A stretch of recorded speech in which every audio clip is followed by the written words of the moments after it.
Hey, me again. This is the fourth time I recorded this for different reasons. Try to keep this simple and concise, straightforward. So, when you create a new game, this is what you're going to see. You have the option to change the difficulty to whatever tier you want. I stick with the normal difficulty. No, it just says it's a relaxed baseline, comfortable first run. Play whatever you want. If you want to have a very difficult, strained run, play S tier. Who cares? You know, just play the game the way you want to. Who cares if it's easier or harder? Whatever, man. Do what you enjoy. It's your game, it's your time. Life is short. Just have fun. Standard game mode is exactly what you think of. Full game, everything's available throughout the game. Do it. Academy only means you cannot recruit adventurers from the adventuring candidate pool. You instead have to enroll prospects and then train them. I don't play that mode because I like to recruit people. Next, you have the Crown Cup League mode, which is where there is no tower. The tower says it's sealed. Instead, you're trying to win the Crown Cup every year. Now, I'll explain what that is later. Just understand it is a yearly tournament to determine who is the top guild. I don't know what the victory conditions are to actually, complete the run, but it's an option. The crafting focus lets you start off with more crafters, a bunch of crafting stuff. That's probably pretty good, but I just stick with standard because it's standard. The Doom deadline is how many years you have before, how many years you have to clear the tower before you lose the game. 1,000 years is more than enough time. You probably need less than 50 years. You should need less than 50 years, to be honest. If you're year 50 and you haven't cleared 100 floors in the tower, I mean, I don't know. Set it by 1,000 or set to 1,000. Who cares? Whatever. I think once you clear the tower, it doesn't matter. I don't think you can always switch to New Game Plus. That's an option too, to rerun the whole game back with one party and some extra bonuses. But the world events, these are random events that occur throughout the game. I keep it on because I like those. Okay. I start the game exactly how I would start the game normally. Just like this. It takes a second to create the game. Now I'm going to explain what things are first, and then I'm going to give a brief explanation. I'm going to give a quick, semi-detailed explanation of the early game, some of the things to do, and then I'm going to go into more detail about the rest of the game using one of my current saves. A lot of stuff is time locked or currency locked, so you will not see most of the game until you play for a while. Okay, I'm going to go through certain things first. Alright, renown. Renown is kind of like a currency. You don't spend it, but you can gain and lose it. You need renown to advance your guild. You have to have renown at certain levels here, like 50 out of 100. I started 50 with the normal difficulty before I can get to tier 2 for a guild. Now, where am I at in the menus? If you're at the top, you'll see a list of, it's a horizontal list, different tabs. Each tab is very important. The guild tab is where you will handle your building stuff under guild hall. Is where you'll handle your station stuff, which is more crafting related stuff. Your crown admin is your guild charter stuff. This is where you'll upgrade your guild charter, not the guild buildings. You have your treasury. This is where you can see everything financially related to your guild. This will be very detailed later on as you play. Annual report. I don't have it because it's the first year. Hall of Fame. When your adventurers do stuff, certain things, they'll pop up here. Memorial. When people either die or retire, they'll show up here. Movement log. When people join or leave your guild for any reason, you'll see the record of it here. There's some lore stuff as you play. Okay, crown admin. When you want to level up your guild to a new tier, you have to meet the certification application requirements. The very first upgrade requires 100 total renown. That usually means you gotta spend a few weeks, if you're at higher difficulty, you spend more time because you get slower renown gain. But you gotta spend some time to complete quests and you gain enough renown to move up a tier. You also have to pay gold every time. The gold increases substantially as you go. You pay 5k, and the 5k is gone, just like that. You don't get it back. You spend 5k. You also have to have 17 active adventurers as a field requirement. You should easily have 17 by the time you're doing this, because you'll have 4 parties. Each party can hold 5 adventurers, so that's 20 adventurers. You should absolutely have, 20 adventurers by the time you're upgrading your tier. Okay. When you upgrade your tier, you'll see what you gain. Here, you get 5 roster slots, which means you can have 5 more adventurers. 1 party means you can have 5 total parties available at once, which could be 5 quests you could send out at one time, or other things, but we'll get to that later. 8 staff means you have 8 more staff slots you could recruit to. License to contract with Realm factions means this is when you unlock factions. Factions are very important, and every quest you do impacts your faction reputation in some way. I'll explain that later too.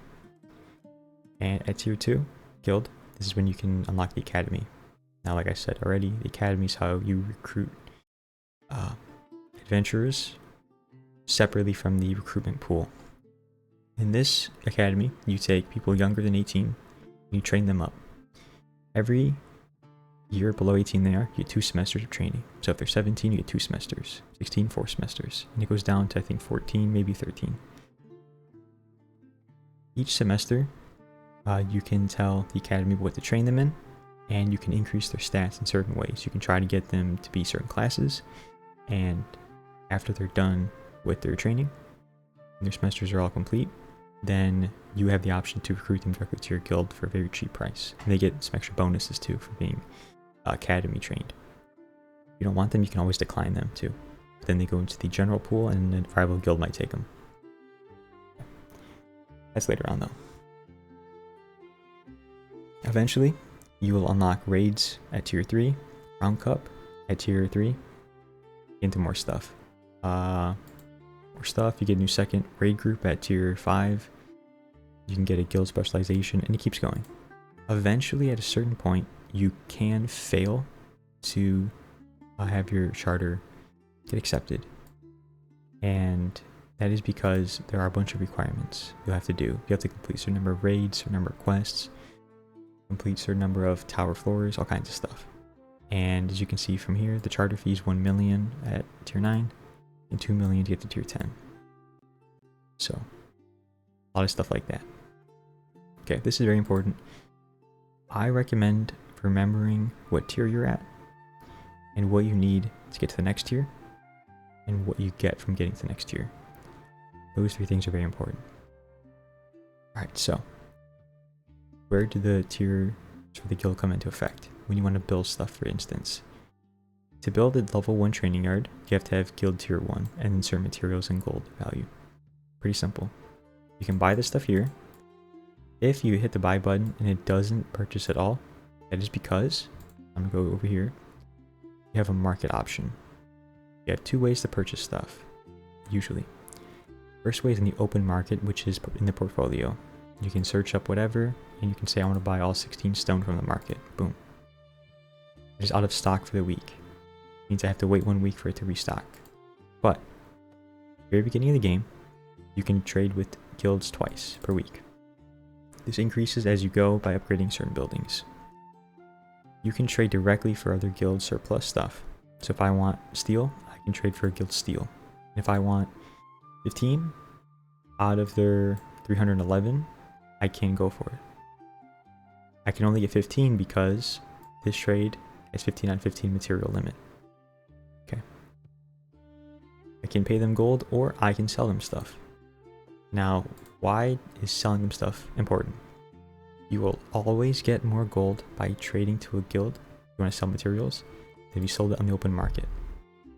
If I wanted to sell 10 leather in the open market, I would get 230 gold. That's what it says. Sell 10 for 230.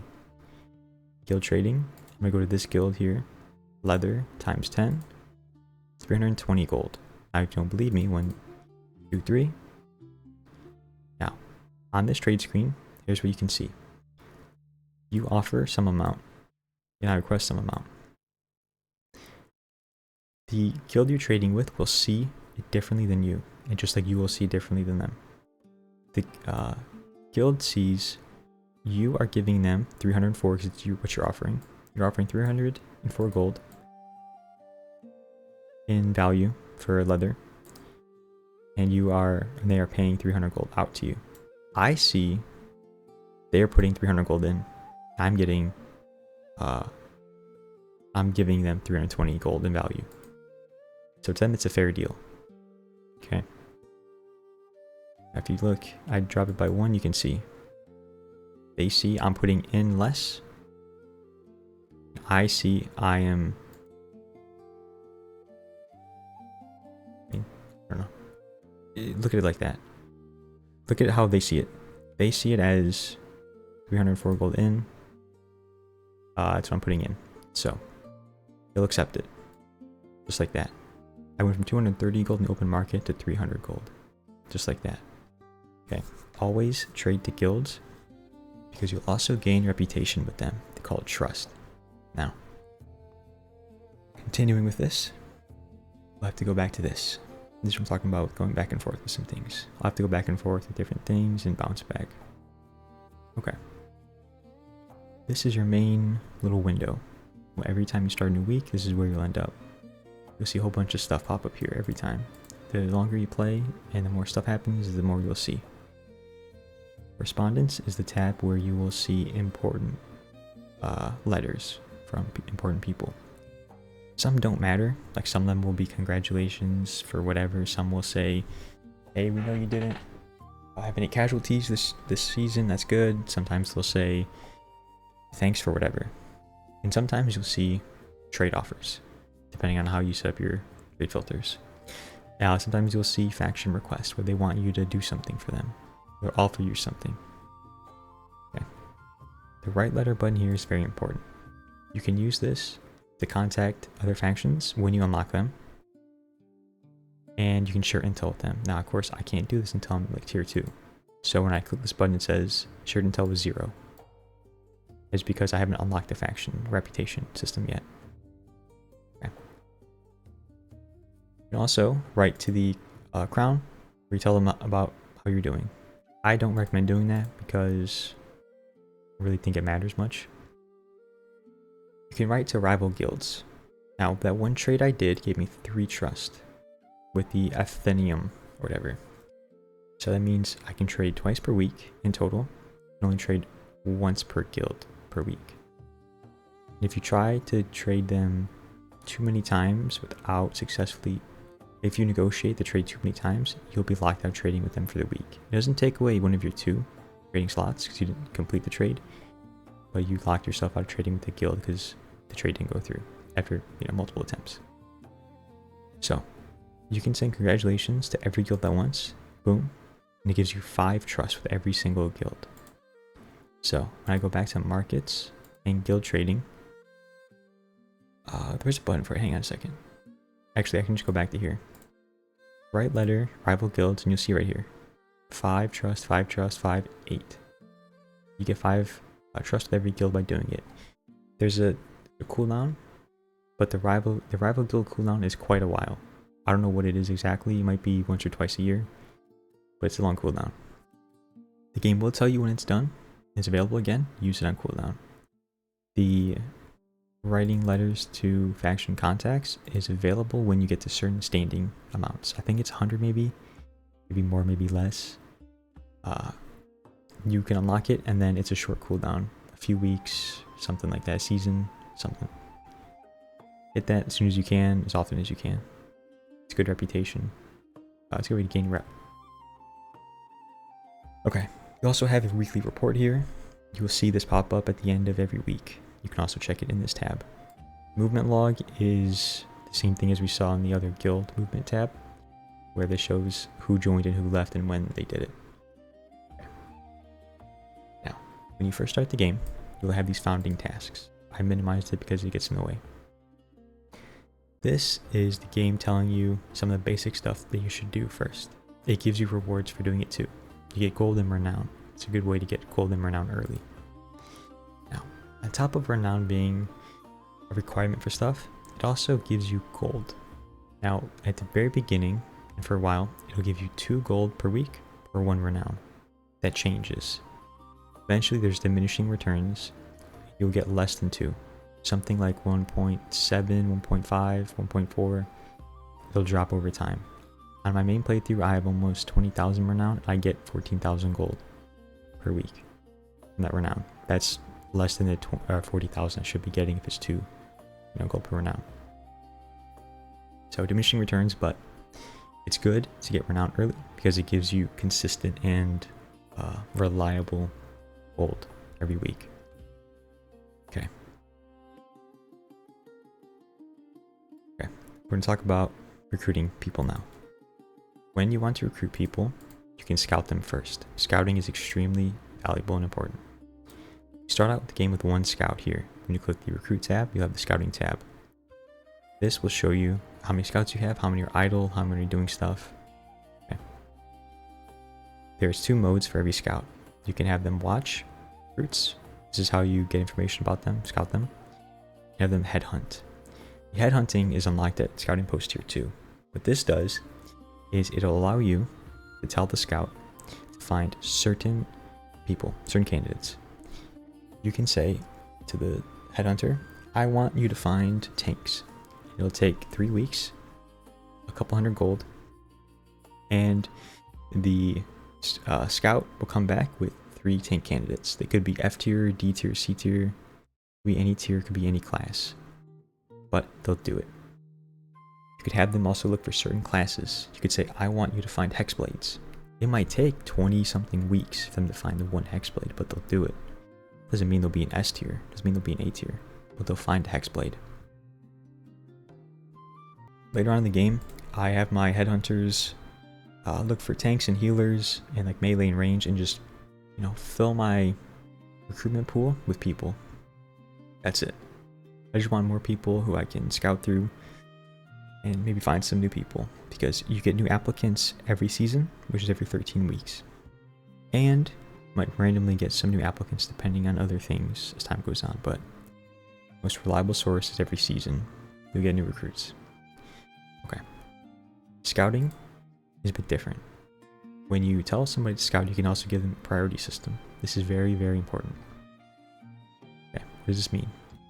This is you telling the scout to prioritize certain types of candidates over others. You can tell them to look at adventurers first, for instance. This is very good. You can say, after you've scouted all the adventurers in the adventure recruiting tab, look at academy prospects. And it'll do it. And then at the very bottom, it'll always say, then anyone available, always. Now, early on, I recommend doing this priority system because the scouts will sometimes look for academy prospects, and that's useless. Until you have an academy built, you have no reason to even give a shit about academy prospects. It's a waste of time for you. So set the priority system to be adventurers for at least 1 or 2 or 3 of your scouts. That's very good.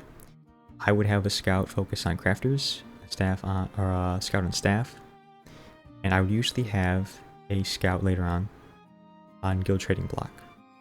I would usually put the bottom bottom priority as guild trading block because the guild trading block is all adventurers from other guilds that are available to be recruited. Now, sometimes they put ones on here that you cannot recruit, but you have this button here. It says hides rivals you can't realistically acquire. You click that, it removes anybody who you cannot trade for. Now, if you look here on the left, you can see this. There's a little lock icon. What that means is there's no button down here to make a trade. Okay? If I click on this person down here with this little price tag icon, I can make a trade offer. The lock means you cannot make any kind of, that's a newer update, new patch. They came out with that, so that's good. If you click that, it's all gone. Now, the price tag means they're on the block, which means they're actively being shopped, as they call it. It means the guild wants to kind of get rid of them. It may not mean there's a flaw with them, but it means they want to trade them away. Without any icon, that means they're just available for trade. Okay. There's a lot of adventurers here, and you can sort by certain things, and if you haven't scouted any of them, or even if you scouted a bunch, you can sort by value. And you can see, based on the value, approximately what their overall strength is. That's not the case almost anywhere else. Generally speaking, there's no reliable way to compare somebody's wage demands to their power, to their class. It's inconsistent. That's by design. It used to be pretty easy. You could tell based on their class and their wage demand how powerful they'd be, but it's all been changed. Now it's less reliable. But in the guild block, it's different. Here you can reliably tell approximately how powerful they are. You may not know their exact value or exact strength, but you can be damn sure the most expensive people in the guild trading block are the most powerful. All of these exorbitant price guys are 80 plus probably. At least 70 plus. Okay. That doesn't matter for you until you can afford to recruit them, right? Which is why I tell the scouts to not look at the trading block until everything else is done. I want to know who I have in my venture list. I want to know who is in my staff, gatherers, crafters, and then after all that's done, then look at the guild. Okay, so with all that said, now we got to talk about adventurers. So this game is, of course, about running a guild, and your purpose in this guild is to hire adventurers, have them go on quests. Okay. In this game, there is a button up here. It's called Sage's Wisdom. It's also on the hotkey H. This opens up a whole bunch of information. I recommend using this. Okay. One of the most important buttons is the class field guide up here. This gives you a full breakdown of all the classes. And it tells you what they are, tells you their synergies, tells you what their abilities are. It says like this: 8 known abilities, 1 passive, 1 active, roll that recruitment. Okay. So it'll tell you all this kind of stuff. And you can see what you might get. Alright. Tells you what kind of damage they deal. Hexblade does a bunch of different damage types. Hexblade is one of the best ones. Tells you what synergies they work with, what the synergies do. This is good to just learn new stuff. Okay. Necromancer is a new class. I don't know how new, but I know I haven't seen one before. So it's gotta be newer to some extent. You can click through this whole thing and read a whole bunch of stuff. This is essentially like a built-in wiki. I would read this compared to reading some random, fucking website that puts 100 ads on it. I'd read this. Good stuff. Doesn't have every answer, but has a lot of good stuff. Okay. What I'm going to do is recruit some people. I'm going to show you something. Okay. I'm going to sort by wage demands. Now, when you have different staff members, they will give you different bits of information. The scout will give you a range of their power, and it'll give you their wage demands. When you have and their potential. When you have a bartender, the bartender will give you rumors. Just a little bit here. When you have a receptionist, they'll give you their impression. When you have an astrologer, you'll see their teamwork. And when you have an instructor, you'll see their outlook. Okay. And your commander will say a little something here sometimes. Okay. Here we have a premium wage demand from an archpriest. Now, I gotta go back to the class thing. What is the orange looking class name? That is called the ultra rare type of class. It literally is ultra rare. You'll find a lot of those eventually. You'll see a lot of ultra rare classes, but the more rare the class, generally speaking, the more powerful it is. That doesn't mean a C tier archpriest is better than an S tier priest. Doesn't mean that. Okay. So just keep that in mind. There's a lot of nuance to this, a lot of caveats, a lot of situational things to consider. Okay. I'm going to recruit this archpriest because archpriests are cool. Just like that. Boom. A 60 overall is pretty good for early game. A healer, you need a healer in every party. Level 1 is the base starting level. C tier, I would say, is good for the very early game. In general, until the mid game, this is about mid tier. End game, this is low tier, obviously. Now you have an auto renew button here. I usually select this, especially when there's somebody who I want to keep. At week 48, your receptionist will try to renew every contract that has auto renew on when the contract is up. I signed a 4-year contract with this person, which means 4 years from now, the contract will be up at the end of the year, and at that time, my receptionist will try to renew it. I am paying a wage of 2.2K per year for a total contract value of almost 9,000. When you sign somebody onto your guild, you have to pay half their yearly wage as an upfront bonus, 50%. Keep that in mind. So I recruited one person or 2 people, and I'm down 1,700 gold almost. I recruited one person, down 1,700 gold, because I also did whatever else. Something, I don't remember. Okay, here is an arcane mage. Now, certain classes can evolve. Now here on the right you can see, can evolve from an arcane mage to singularity mage. Now back to the class guide real quick. A singularity mage is an ultra rare class. Singularity mage, boom. Means I can go from a uncommon class, I think that was, arcane mage uncommon, to an ultra rare. Now to do that, there's something called ambitions, which are its own thing. Alright, so we talk about contracts real quick since I skipped it. Here at the bottom left, you can set the contract length. Now, the greener the bar before you click on it, the more willing the adventurer is to sign the contract at that length of time. Which means the person doesn't want to sign a 1, 2, or 3 year, they really want to sign a 4-year contract, and they'll be open for 5. You still get them for something else. You can get them for a 10-year contract, you just have to pay 3.2K for it. Or you can get them for a 4-year contract and pay them 1,300, see? Now, you have different contract clauses. Sometimes, not all are available at all times. Okay, keep that in mind. Sometimes they will demand a clause, but you can ignore that. As long as you recruit them without the clause, they're fine with it. If you try to recruit them and fail, and you didn't include the clause, they'll be pissed. Now, what does adding the clause do? It's your slight acceptance boost, as you can see. Now, sometimes this boost can be as big as 20%. Sometimes it can be as small as 1%. Now, what affects it is your current acceptance level. You can see I'm boosting this, and it's not changing. That's because it is extending it to the left, meaning I can pay less gold up front and yearly, and still get a higher acceptance percentage, see? Now, a no trade clause means what it says. You cannot transfer or trade the adventurer during the contract. Party preference means when you recruit them, they will have a list of names here. They want to be in a party with those people. I almost never select party preference because the odds of me having that exact party at all times is low.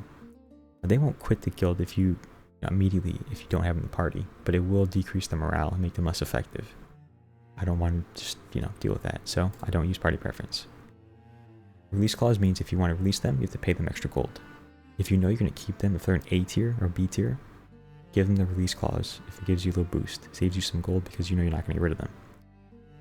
Okay. I just signed a 38 overall ranged arcane mage D tier. This is very weak. Okay. I'm going to go for a tank. Now here you have the roles. You can go off of this and you can say I want to filter out just tanks. You can see just tanks. I'm going to recruit a bunch of people here. I can show you. Once you recruit a bunch of people, make sure I get enough.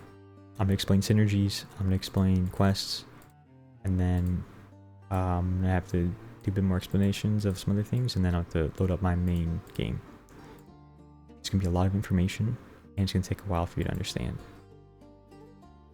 That's completely fine. I'm still learning as I go. As you can see, I didn't even know Necromancer was a class until today. Alright, you'll learn new things every time you play this game. I've started dozens of guild runs. I've ended guild runs at year 1, 2, 3 because I learned something new, something important, and I went back early on and I started again. That was the first dozen guilds I ran was like that. Okay, so once you recruit adventurers, you can then go to your parties tab here. Well, play my last. You can appoint a commander, and you should. The commander will lead your guild throughout like the quest and weekly stuff. You're the guild master, but they're the guild commander. It is generally good advice to select the commander with the highest score, like this.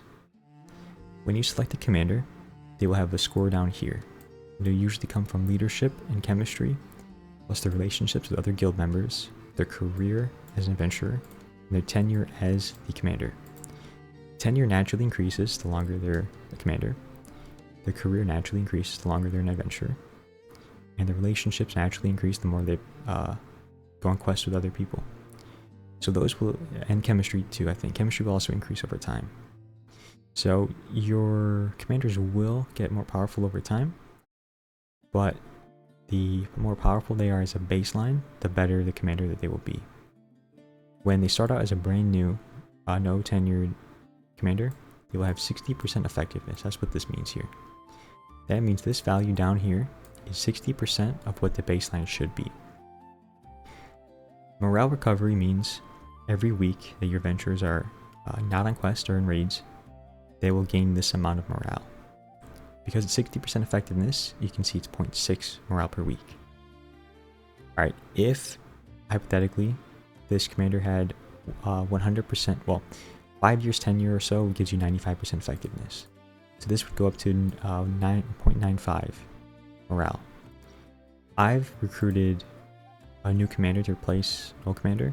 I went from 2.5 morale per week on a good commander, on a tenured one, to 1.6 on a brand new yet higher level, higher score commander. That's because of the tenure. Okay. There's other things here too. You can get 2 or 3 more recruits. I get 3 on my main game right now. Every time a new season comes up, I get 3 more recruits because of my commander. Okay. Your commander gives you a breakdown of stuff. The commander will say how many people you have, what their average age is, what their average overall power is, tells you what their wages are per year, tells you what's going on. It says recruiter ranged. We need ranged. Okay. So when you click on this, you'll see this here. Trust out of 100. This, I don't really know what this does. Actuality, I just know it's good to max it out. How do you max it out? Do what the commander says. Pretty simple. What's an easy way to do that? Well, we're at 15 out of 100. Let's keep that in mind, okay? I'll recruit a few of these guys. Alright, and when you go to recruit somebody, you'll have some of your staff say something. The commander says, this guy is pretty good. He's not a good, not high level or anything, but sure. This guy wanted a clause down here, but I didn't give it to him, but he still accepted the contract. If I had given him a clause, he would have accepted reduced wages for the same term. Okay. Now if I go back to the guild commander, you can see he's at 18 out of 100. How did that +3 happen? Well, did what the commander said. I recruited some more ranged, right?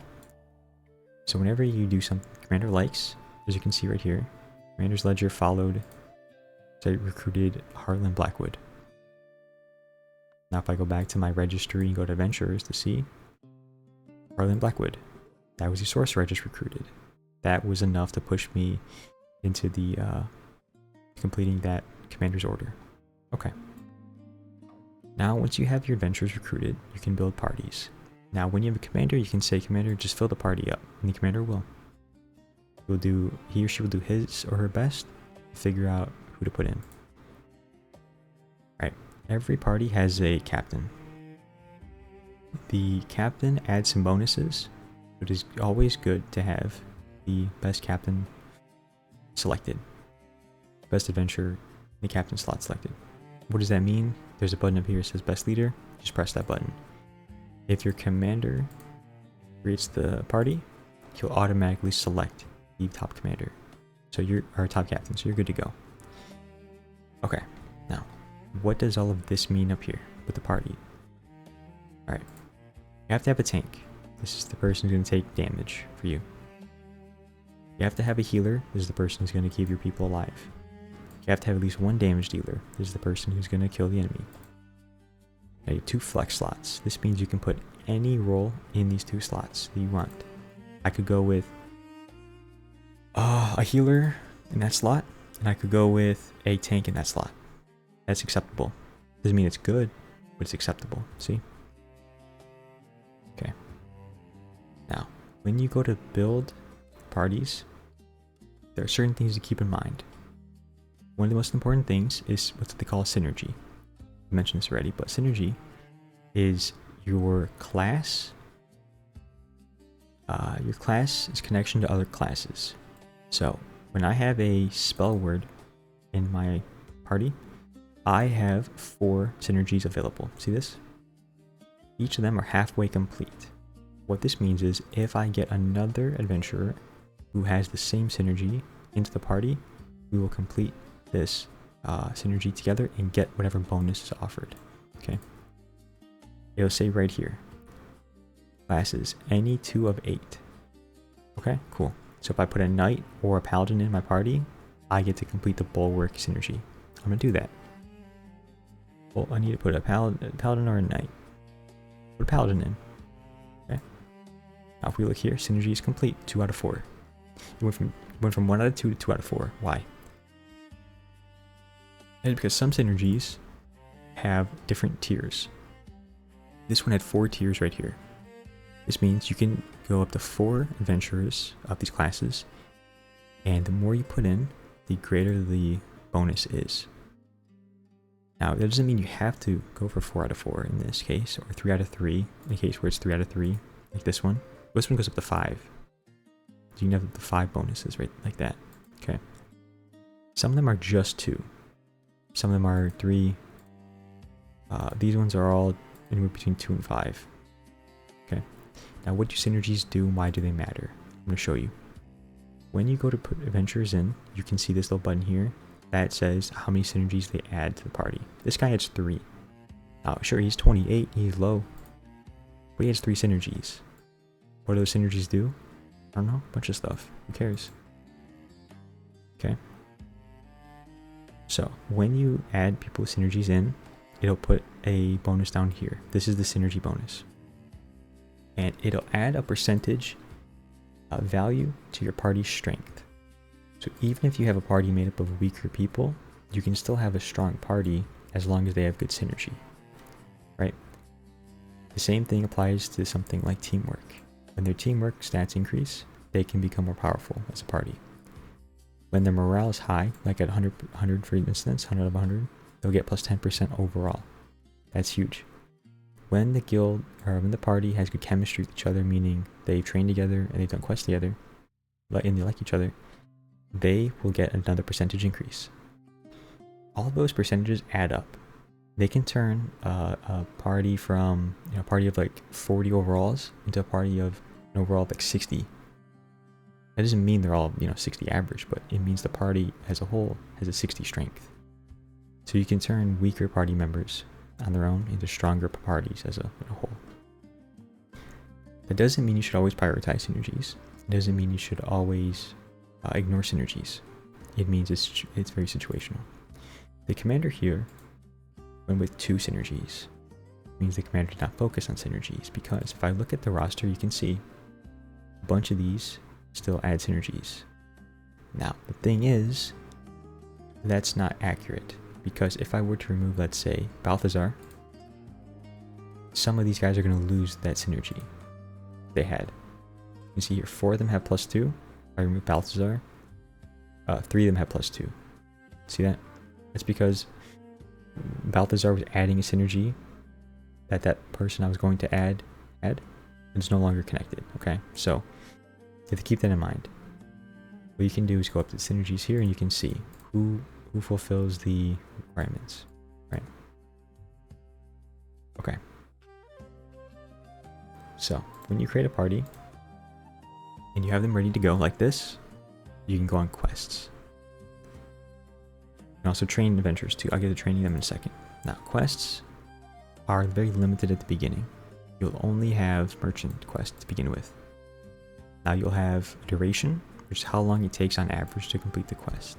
This isn't accurate all the time. That is because there can be some delays occasionally, where the quest takes a bit longer. And eventually, when your parties become powerful, they can complete the quest even faster. And you can also get permanent buffs, or you can get temporary buffs permanently applied. Sounds odd, but makes sense. That will make the quest have shorter duration. You can also purchase certain faction bonuses, which will make quests complete even faster. So, the 1 week isn't necessarily true. What is true is when you complete a quest, there is a mandatory 1 week rest period. Now, that 1 week rest period can be negated through certain things. So I said mandatory, but even though it's not. But it's mandatory unless you have the exceptions. So I don't know, take that as it will. Certain buildings, like the barracks for instance, let me go check this so I can show you. Certain buildings like the barracks give a rest skip chance. See this? 5% chance the entire party skips post-quest rest and is immediately available. This is exactly what it sounds like. When the quest is complete, the party will almost always have to go on a 1 week rest period, except when that 5% kicks in, then you can skip it. I have my parties on my main game at 22%, I believe, chance to skip rest period every time they complete a quest or a raid. So, you know, it adds up. Okay. You have a threat grade, which is this. It'll then tell you what it used to say a number here. I guess it doesn't now. Maybe it does if your scouts, check this, build up the scouting post for exact numbers. Alright, you're gonna have to check this with me real quick. Let me save the game. So I have this one ready to go, and I'm gonna go back to my main game. You're gonna see a lot of junk pop up. Ignore it all. Okay. Never mind. Nothing popped up. Okay. Later on, when you get to tier 2 and you unlock factions, you will unlock additional quests. And they will look like this. Your quest list will be full of a bunch of different quests from different factions, different quest givers. Some will have special little things like this, which is whatever. Sometimes you'll have personal ambition quests. Sometimes you'll have office tasks. A lot of different things. You also have what they call contracts. Contracts, instead of getting the reward at the end of the contract, like a quest, the contract pays you out by week. So this is 2 weeks long, but you get paid.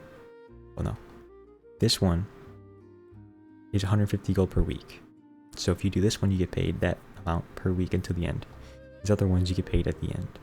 But that's because these are what they call military operations, which are different than contracts, even though they fall under a contract list there.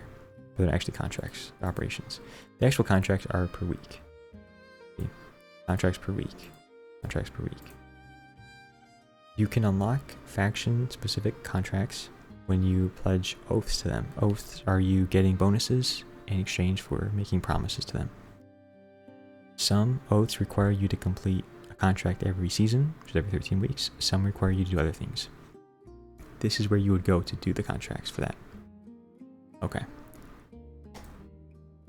When you go to complete a quest, you will see the quest giver, you'll see the faction that they're with, and you will see what they call the ripple. This is the reputation changes.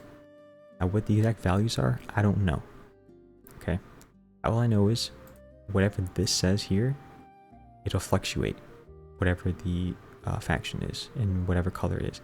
The underworld minus 50% means you will lose reputation with the underworld. Not half of your rep, not half of whatever, but you will lose reputation with the underworld. But you will gain reputation with the noble houses and the military command. Okay? And you'll gain it with the crown since you're completing it for the crown. Okay. And as you can see here, required overall, because of my scouts, they can see it's 35 overall.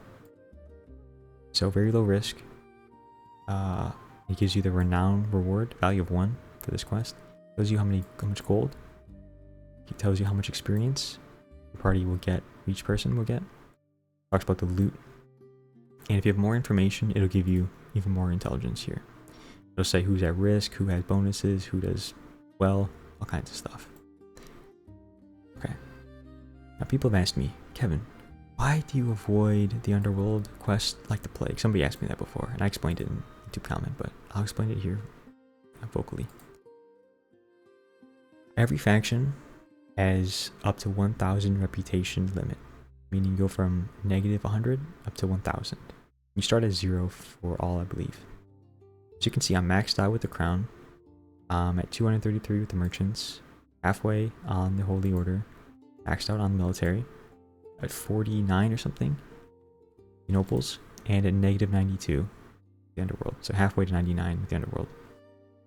Now, why is my reputation with the underworld so low? The answer is because I don't do underworld quests. Why? Faction Underworld. The Ripple, I lose rep with the Crown, the Holy Order, and the Noble Houses. Okay, maybe just with the Broker. No? Now it's all quests with Underworld. By default like this. Okay, so if I do any quest with Underworld, I lose reputation with everybody except the Underworld and the military. Big deal, who cares? Well, I care because when I do my faction oaths, I prioritize the Crown, the Holy Order, and the military. So how can, and merchants, everybody, I care about everybody's rep except for the Underworld. The nobles I don't really gain rep with because the nobles lose rep when I do quests for everybody else. So if you look here, if I do quests with the Crown, I gain with the nobles and the military, but lose with the Underworld. That's how it goes by default. With the merchants, I lose rep with the nobles and the Underworld. With the Holy Order, I lose rep with just the Underworld. I gain rep with the military. I do stuff for the military, I lose rep with the nobles, but I gain rep with the Crown and the Holy Order. You can see it all fluctuates. And when I do quests for the nobles, I lose rep with almost everybody else except for the Holy Order, right? So my point here is there's no good or easy way to gain rep with everybody at once. So what I do is I prioritize the greatest number of factions at one time.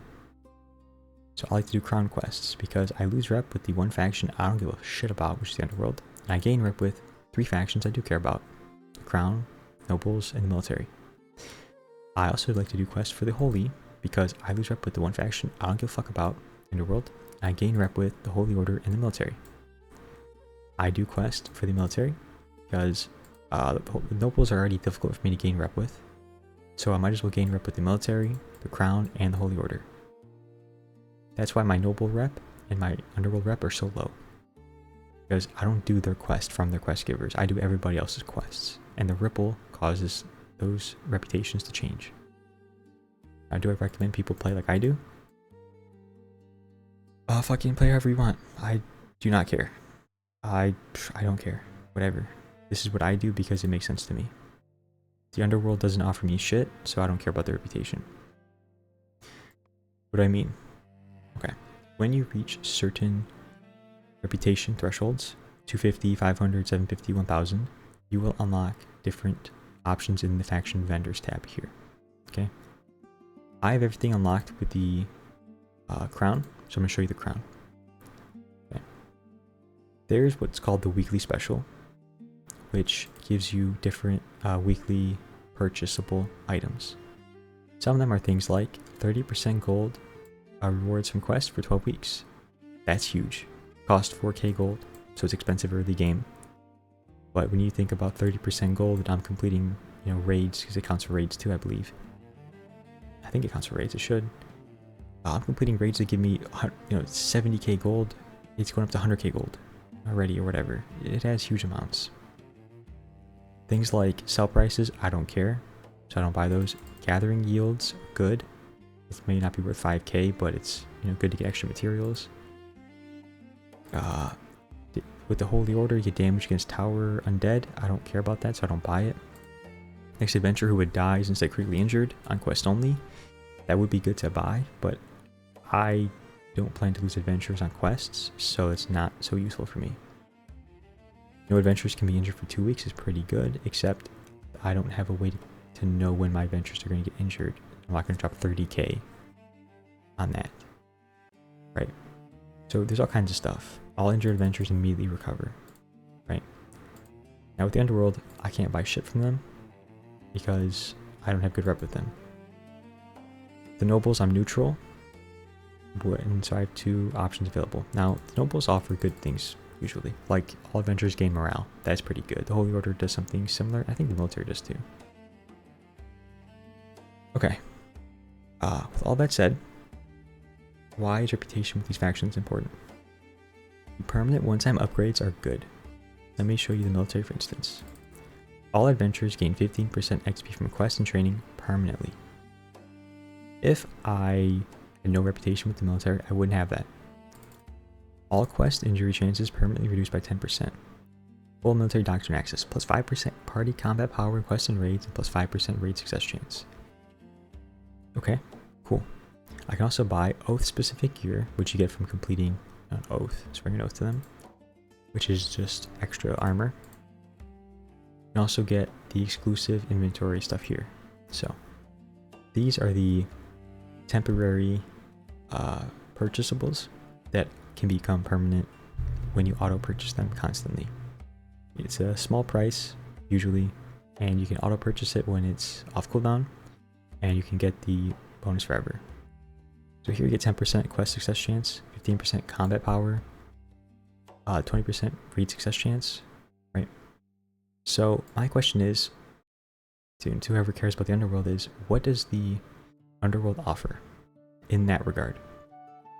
Well, the answer is 10 random materials, 20% gold from quests, only one quest gold boost is active at a time, which means the one I had for whoever else, is it the crown?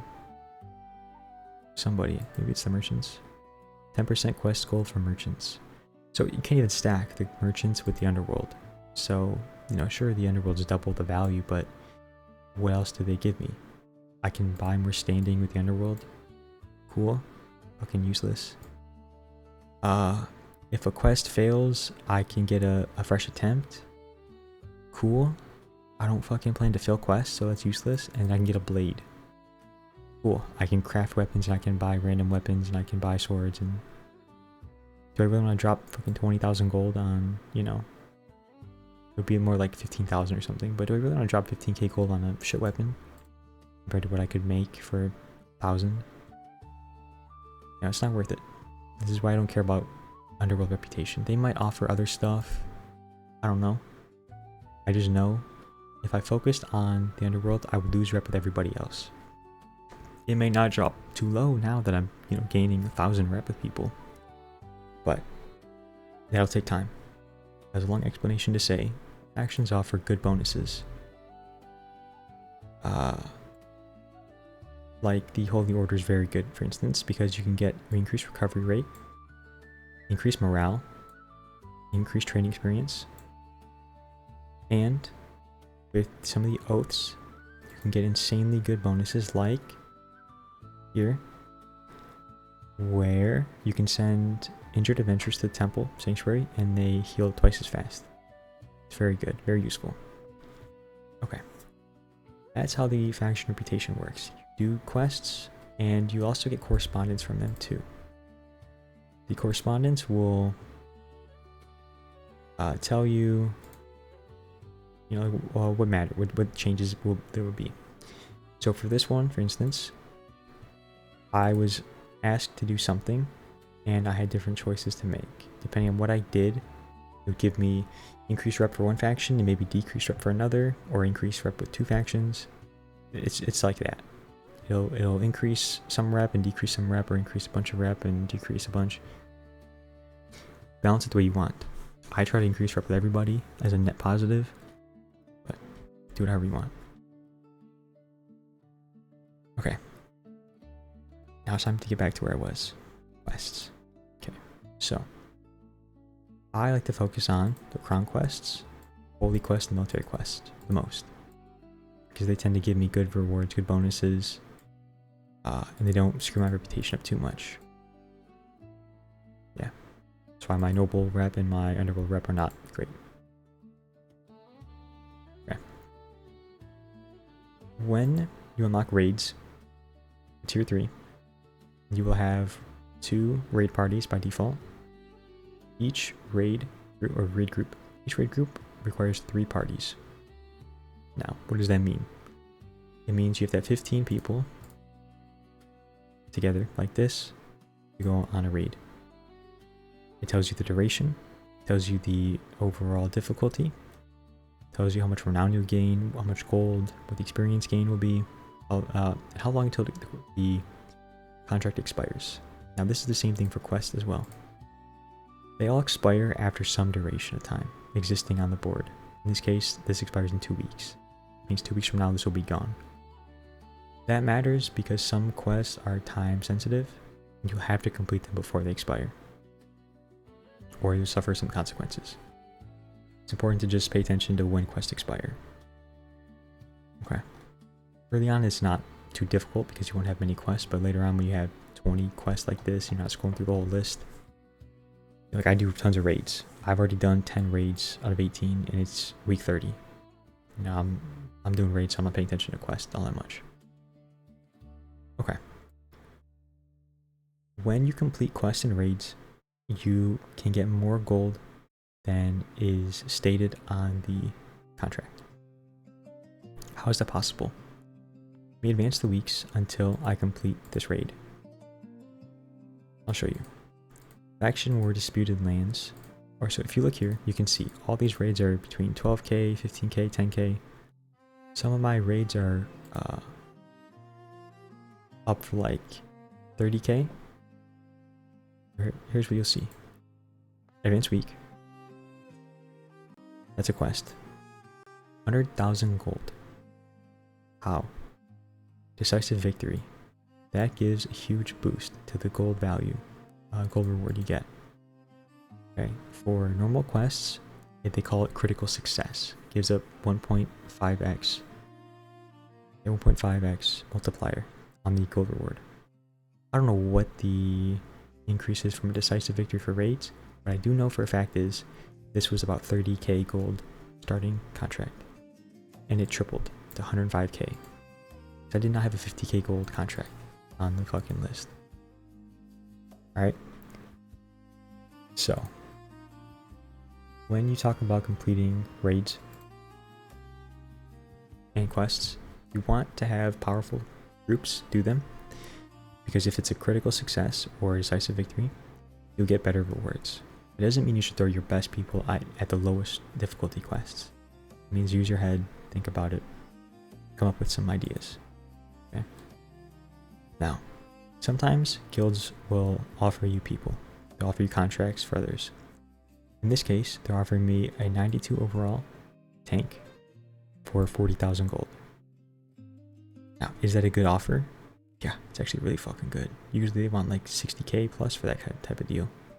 So if I was going to play this save, I would absolutely drop somebody. I'd probably go to my tank list. I would scroll down to one of my lower tanks, Sven. I would look at Sven and see, why do I still have you? What are you doing in my roster? And the answer is, you're a B tier. You're a high 60s B tier. That's probably why I kept you. So he's training right now. I would drop him from training and I would recruit the new person. Okay. There's some correspondence that comes in like that. You can do whatever. You can make offers to adventurers to the guild block if you want. Sometimes they'll offer you adventurers too. Okay. That's a good way to get high level adventurers later on. One way to get them is through the academy, which I'll discuss now, I guess.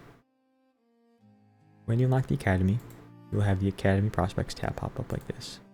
It'll tell you the prospects, give you their current overall, tell you their age and their potential and their role. Each year is 2 semesters, and they graduate at 18. So, at age 17, you have 2 semesters to train them. At 15, you have 6 semesters. 14, you have 8 semesters, obviously. The higher their current potential and the longer you have to train them, the better they'll be, generally speaking. Now, you could mess up the training, or some shit could happen, I don't know. But, using some common sense, the more time you train with somebody, the better they can be. Not the better they will be, but the better they may be. Okay. You can turn B tiers into S tiers. You can turn D tiers into B tiers. You can get people to higher potential. Can't say easily, I won't say quickly. It'll take time, and it'll take some thought on your part, and some effort. You'll have to set up your academy faculty where you put in some good instructors. You have to make sure you have a good mentor. And you'll have to make sure you do some good curriculum and you have a good bit of luck on your side too.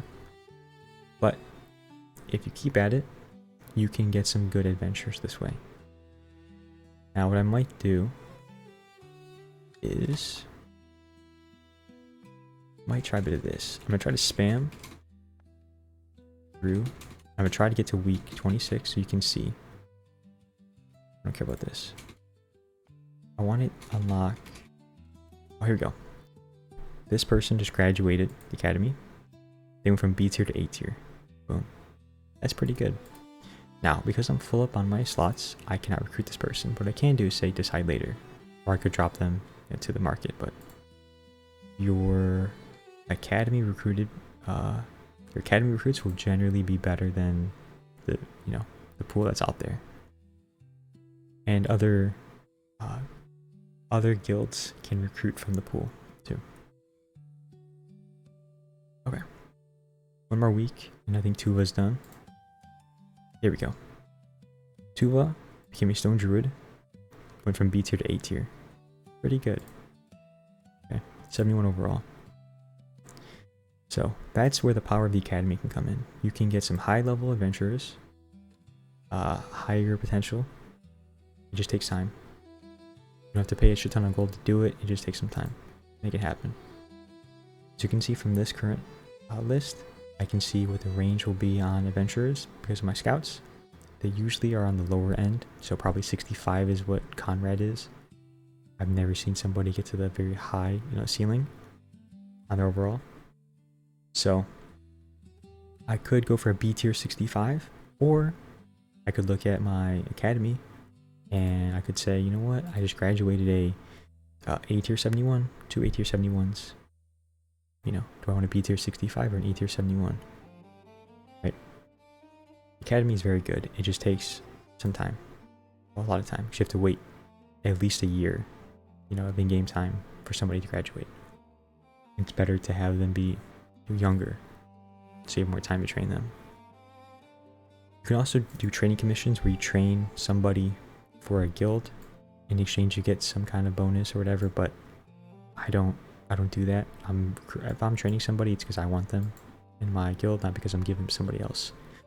That doesn't make any fucking sense to me. Especially not for a tiny bit of renown. I have 19,000 fucking renown, you give me 160. I give you an A tier tank. I might keep the A tier tank for myself, and I'm gonna fucking smoke your ass, Shadow Collective, in the Round Cup League. Okay. A lot going on. Alright. You have staff here, which are broken down by roles. Each staff has different roles that they fulfill, and you click on them, it'll tell you what the role kind of does. I won't go through everything because it's going to take forever.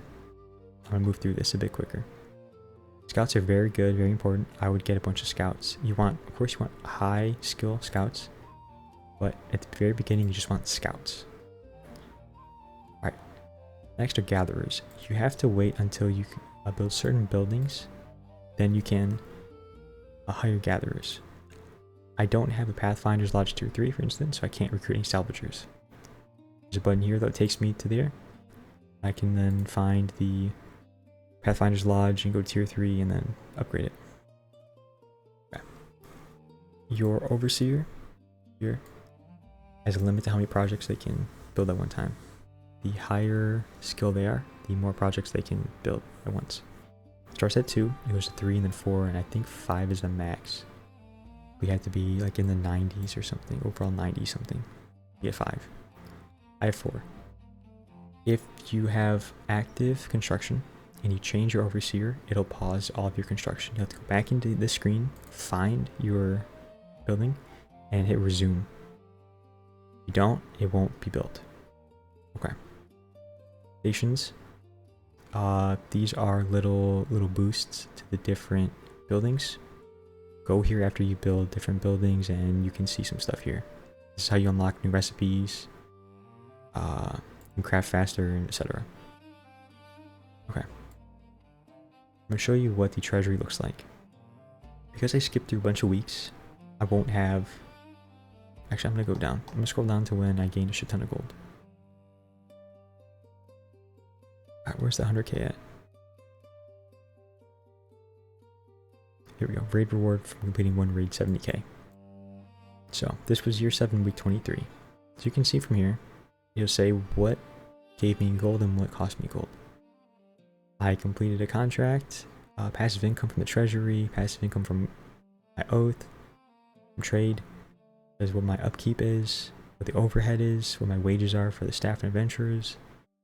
It'll say everything. Construction costs. If I repair items, it'll give a breakdown of all the items I repair. If I recruit somebody, it'll say went to recruitment.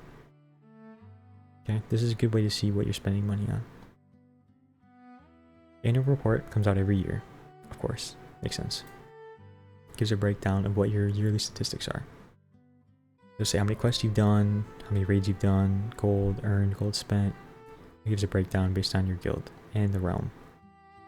The better your guild does, the better the rewards you receive will be. You can see I gained a shit ton of renown, champion banner, and a shit ton of gold. That adds up pretty nicely. There's also the Crown Cup League, which is a tournament bracket type deal where the whole realm is split into 4 divisions. The number 1 guild of each division will compete in a 4 guild tournament. It's different. It used to be a 4-way fight, meaning all 4 parties. Each guild sends in 1 party. It used to be each party would do a 4-way fight, all fight each other at the same time, and whatever party stood standing wins. The patch notes say that it's changed recently, so now it is a tournament style bracket. It's a seeds 1 and 4 fight, seeds 2 and 3 fight, and then whatever. They fight out to number 1 wins. To gain Crown Cup points, which is what this value is, you have to do stuff that essentially gives you renown. I just look at this as renown. It's not renown, it's Crown Cup points. I just think of it as renown. When you complete quests and raids and contracts, you get more of this. Here's a breakdown. Quests, raids, the tower, constructing buildings, patron bonuses from something, Crown Cup, something. I think that's from winning Crown Cup fights throughout the year. Like some of the smaller, guild fights. It gives you a breakdown of where you get your points from. That's where I get my points from. Raids give me half, quests give me a quarter. So just think of it like renown. And as long as you're number 1 in your division at the end of the year, I think year 51, Crown Cup week is at 51, then you will compete. I'm gonna try to skip to there. I can show you what the Crown Cup looks like. So, at week 48, your receptionist will try to auto-renew every contract that is up for renewal. That's what that was. It may cost you a lot of gold, but it's pretty good to do. Okay. Here we go. Week 51. Here's the Crown Cup League. Somebody graduated. We got a Stone Druid. B tier to A tier. Nice. 71 overall again. Side later. Here we go. I'm number 1 in the Temple division, so I will now compete. I will send in Ida and Kendrick. Kendrick is a beast, okay? If you don't know, Kendrick has been the last person standing in multiple Crown Cups for me. He's a fucking champion. He is in every fucking Crown Cup league. Shouts out to Kendrick. Okay. But actually, let me set this up though. If this says any composition works, I still use a tank. I still use a healer, specifically Kendrick, and I still use some DPS.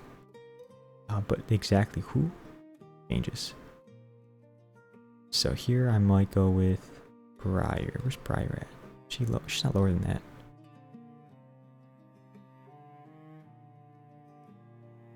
Can I fucking search? Where's she at? She's at 88. Alright, never mind. I'll go with this healer. Okay. My party overall is 143. I'm competing against people who are around my same party strength. Enter the arena. Why is this not working? Is it broken? I swear I think something's broken with the Crown Cup stuff.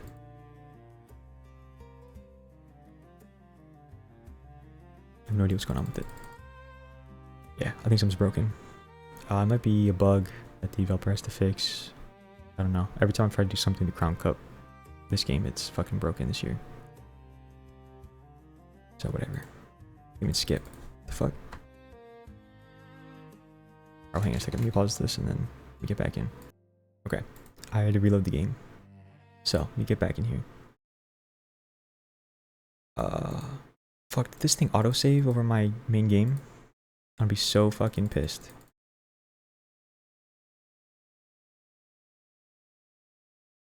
This is so fucked. Hang on a second. Hang on a second. I gotta restart this shit again. Okay, back again. And I'm pissed. So, alright, I did not get fucked over because it loaded the autosave. It did not save over my main game. Okay. I don't think it did, at least. Week 30. Yeah, that's my main save slot too. Okay. I looked at the Steam patch, most recent one, and somebody else 3 hours ago said they had the same problem I do, and the developer 1 hour ago said he's working on it, so I will hold off on complaining further, but this also means I cannot play the game at the moment because I cannot complete any of the Crown Cup shit. So I'm not going to bother playing the game for now until this is patched. I'm not going to forfeit shit. Okay. Ignoring the Crown Cup stuff. As far as showing what it looks like. When you complete the Crown Cup, you will receive rewards based on where you stood. The better your standing, the more gold and renown you will receive. You can see from this. Now there are also items called grimoires. I've mentioned these yet, these are very good.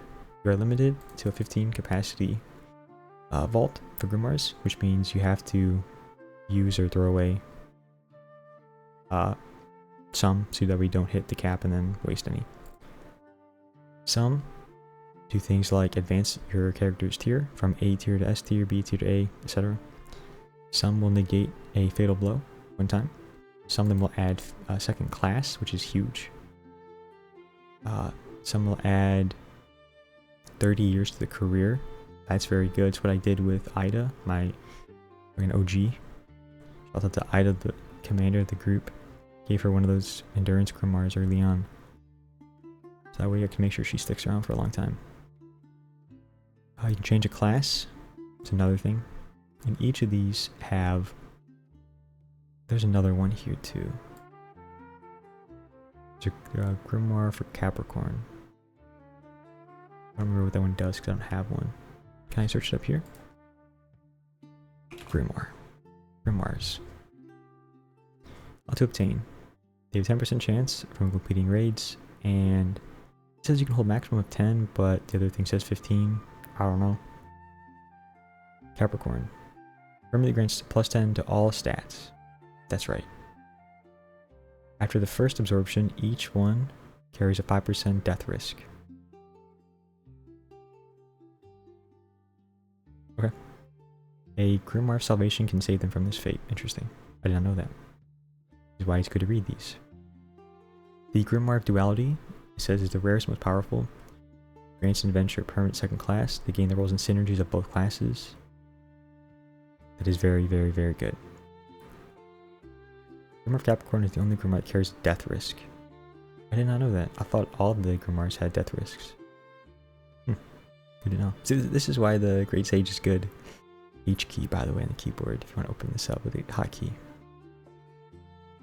So, there's other... Is it missing any? 5? I have 1, 2, 3, 4. Yeah, I guess there are 5. Okay. So, you get them from doing Crown Cups, I believe. At least that's where I got a bunch of mine from. And raids. Very good way to get them. What I would say is use them as you see fit. There's no reason to hold on to them forever, especially if there's a limit. And if you can get good use out of them, then use them. You cannot go from S tier to double S tier or anything like that, so use your potentials on A tiers. Get them to S tier if you want. Negate the fatal blows from your top people if you want. Pop one of those on each of your best people. Second class is huge. That is where the synergy comes in. So if I look here at party 2, if I look at my synergies, actually, you know what? I'm going to go for party 1. Let me show you this. This would be very important. So when I finally complete the raid, 105k gold by the way, goes out to Ida. Okay. Party 1 is resting. I'll wait 1 more week. Boom. Alright, party 1. Synergy 6. Now, let's say I want to give Ida a second class. Let's say I want to give Kenna a second class because they're both some of my top people. Okay. What can I give Ida as a second class that will give a nice synergy boost to the group? Well, what kind of damage do we have? All but Shadow. Okay, cool. So, what if I went with...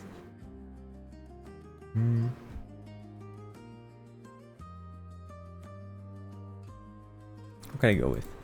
I want to go with a rare... I want to go with an ultra rare class. So, what could work?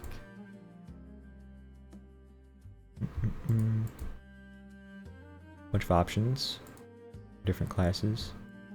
I could go something down here.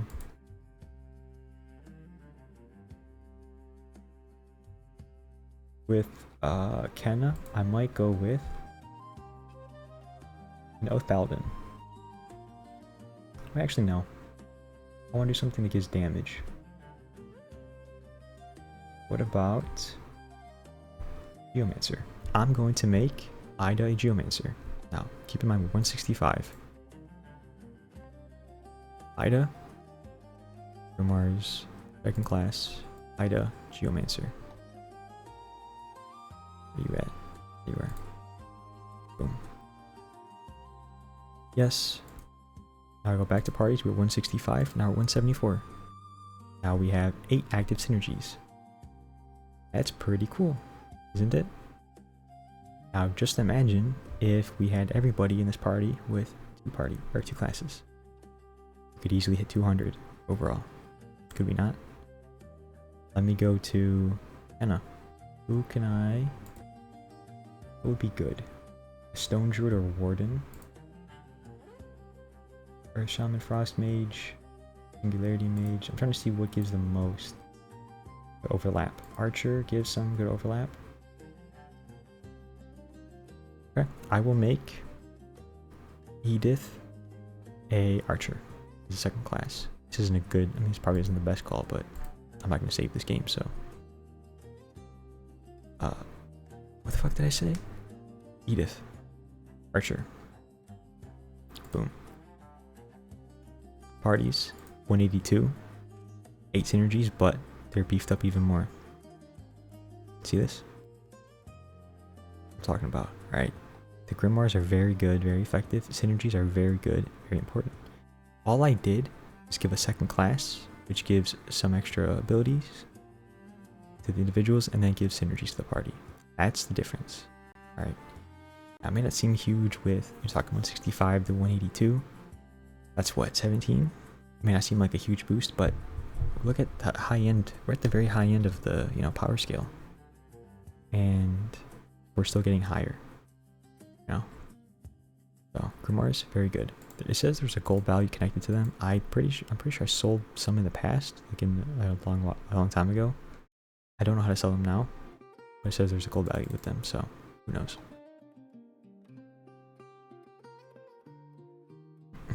Okay. What else have I missed? Crafting stuff. Crafters require a skill level in order to craft items. Makes sense. If you want to craft expert gear, you have to have at least 70 or so skill. Try to craft it without that. It says nope, it's locked. This armor is too low skill level. You also have to increase your to upgrade the building that the crafter comes from in order to unlock new recipes as well. So, keep that in mind. This one here requires expert station, and I have to discover the recipe, and I have to clear tower floor 70 and be skill level 70. There's a lot of requirements for some of these things. If you use the crafting game mode, that's going to be very different, of course. But this is the default game mode, so how it is. You can tell your crafters to craft a bunch of stuff and have them crafted over time. You can say, I want you to craft 10 these things, and they'll craft it over the how many weeks it takes. You can have all your people crafting something, and it's good to do that. Their quality of the crafts will fluctuate with time, and their skill and materials and a bunch of stuff. Okay, it'll say what their forecast is for their quality. Sometimes they can fail, sometimes they will get a masterwork piece, all types of stuff. There's a auto refine feature which lets you refine items automatically.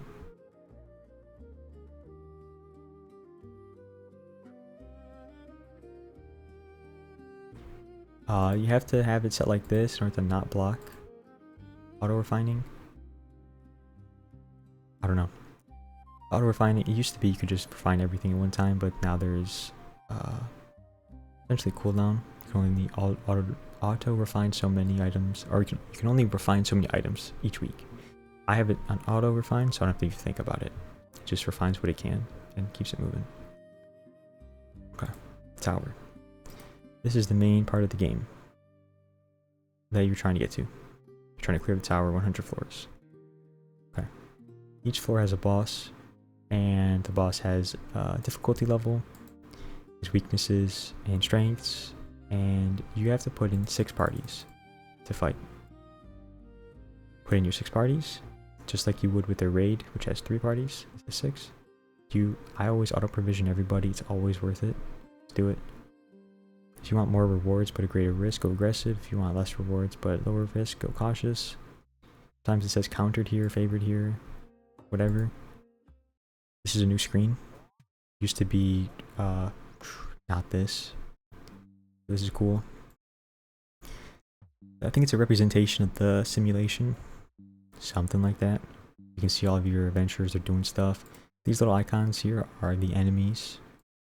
What those are. That's the boss, obviously. And then you can see my people just obliterate the boss. Like it's nothing. After the fight's over, you can see whether or not you had a successful fight.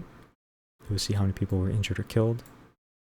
And how much damage was taken, 113.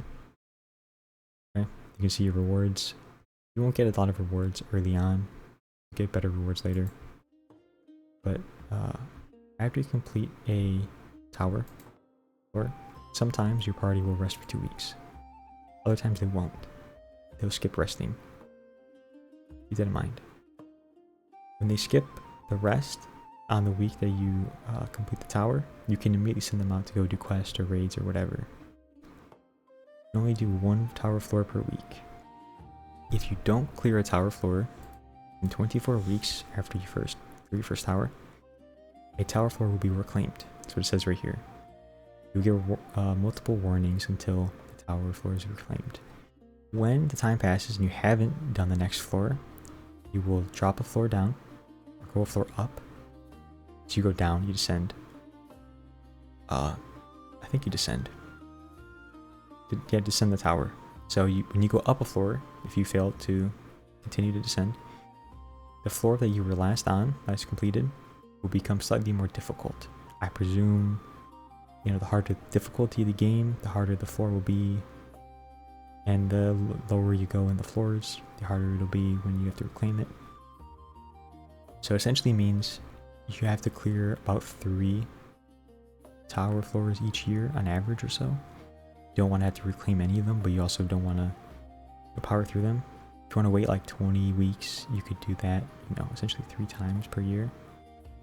And clear the tower floor that way. It'll take you 33 fucking years if you do like that. Well, it'll be more like probably 28 or something, but you don't want to clear the tower floor so quickly. You can do that. You can also just not care and let them reclaim it, but you will still have to clear floors in order to move up in your charter. So to go to tier 8, for instance, I have to clear a total of 10 floors. I have to reach floor 10. I have to descend one more floor. To go to tier 9, I have to do something else too. Something even more than that. Maybe 15, maybe 20, something. Okay. There's still more to this whole thing. Okay, there's a little star icon right here. Star icon right here. This is called the ambition. This is a newer system. It's pretty interesting. I like it. But I'm gonna complain about it for a second. Okay. What this is it's a personal goal. It makes sense why it's called personal ambition. It is a personal goal for the adventurer for them to complete. Once they complete it, they'll get a buff of some kind. And they will then unlock additional paths. Well, they unlock paths. And each path has a different requirements and different bonuses. The bonuses are very similar though, except for the party bonus, I would say. If you look here, the signature is almost always primaries in a trait, in stats, task limits, pretty much the same thing across the board. What differs most is the title, the Paragon, the Renown, the Mentor, etc., and the party bonus. Here it's party power, here it's quest gold, here it's XP, here it's party damage. Each one of those are different, of course. Now, what are the requirements for these? This is where it matters a lot. Some of these are literally impossible for your adventurer. There's nothing you can do about it, okay? What I mean, this adventurer has to gain 24 levels. He has gained 18, which means he has to get 6 more from what his current level is, okay? Level 19. I need him to 25. Let's keep that in mind. He has to get to level 25. What level is Ida, who's been here since year 1? You don't believe me? She's been here since year 1. Let me show you. When did she... There's the buttons here somewhere for this.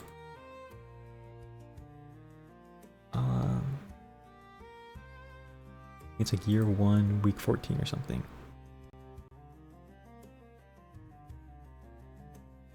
I don't know, it says it somewhere. Found it before, but I don't remember.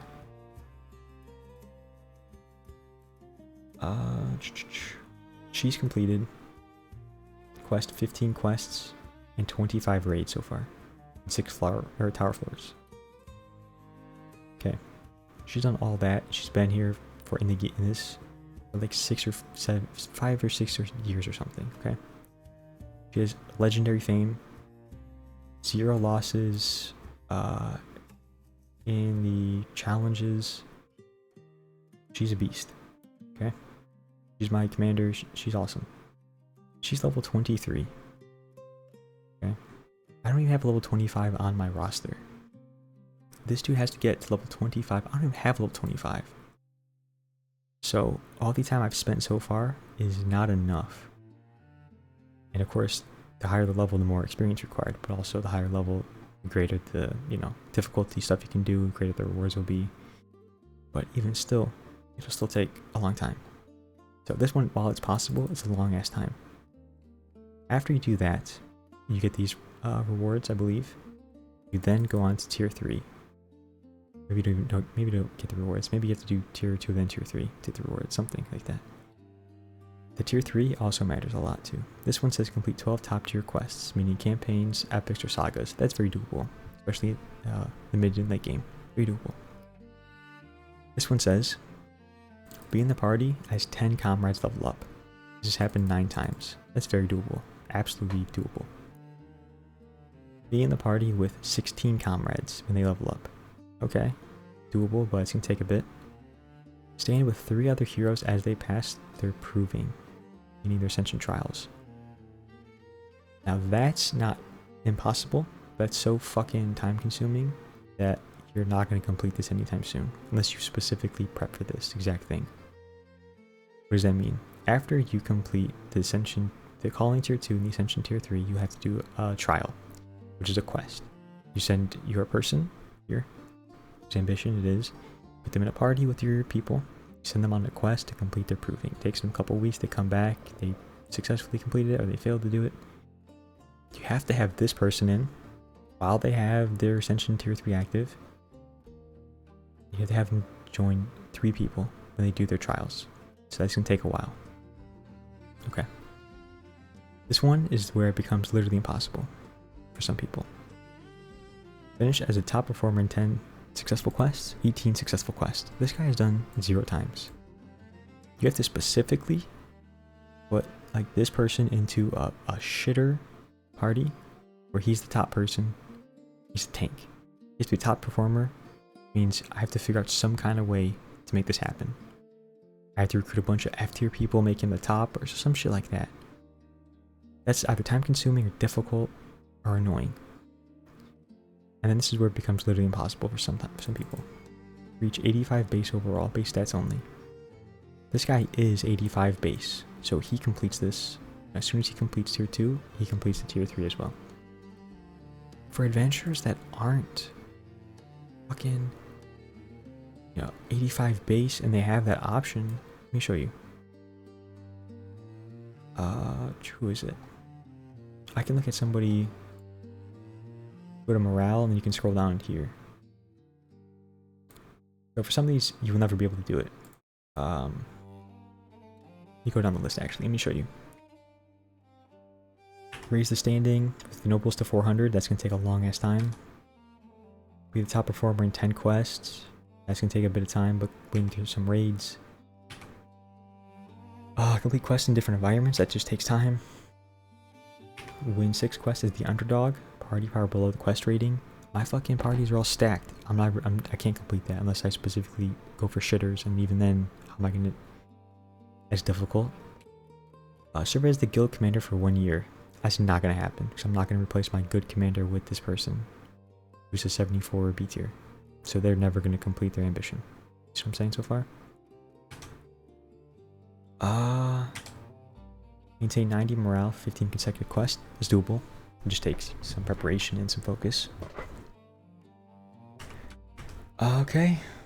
There you go, underdog again. There's another one. Complete 25 quests in a row without taking a single injury. And you might be saying, oh, it's not too bad. And the answer is, it's bad because it's so many quests. The bad part isn't the no injuries. That's easy. Easy to go without injuries. It's just 25 quests. It's just...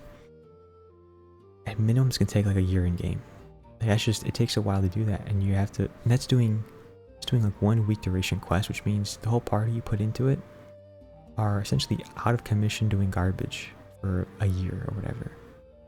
And you could have them do high level quests and whatever, and they could do it still, but if they're doing 6 week, 8 week, 10 week quests, it's going to take even longer. You're talking multiple years in game for them to complete their ambition. Alright, here we go. Answer the calling. So, with this guy, well, prior, with her, I had her focus on becoming a Northern Ranger, which required her to complete quests in 8 different environments, which I did, I think. I'm on tier 3 now. I have to complete 25 quests in a row without injury. See? So that's what she's up to. Very doable. Now let me find somebody with an overall that's too low. Ambition's impossible. I know I have somebody like that. I saw them. It's you. There you go. Reach 85 base, 74 base. I have to somehow get plus 11 base stats to this person for them to complete this specific ambition. Or crossroads. This would be by impossible. It's literally impossible unless, well, I mean, some of these are literally impossible, but I would have to, drop grimoires on this person to get their shit boosted, because cure and chemistry don't do anything. So this person's I mean, do I want to dump a bunch of fucking good grimoires on a shitter? I mean, relatively, not, on a 74 to try to get them to be 85 when I could drop those same grimoires on a 90 and make them 100? It doesn't make any sense. So for some of these are impossible. And there's nothing you can do. So you just don't do it. Okay. Ambitions are good. They can evolve your classes into better classes. They can give you extra bonuses and stats. They're good in general. You won't be able to focus on all of them at once, but pay attention to what ambitions your best people have and try to fulfill those as you go. That's a key. Okay. Chemistry. I don't think I've even gone through chemistry yet. Okay.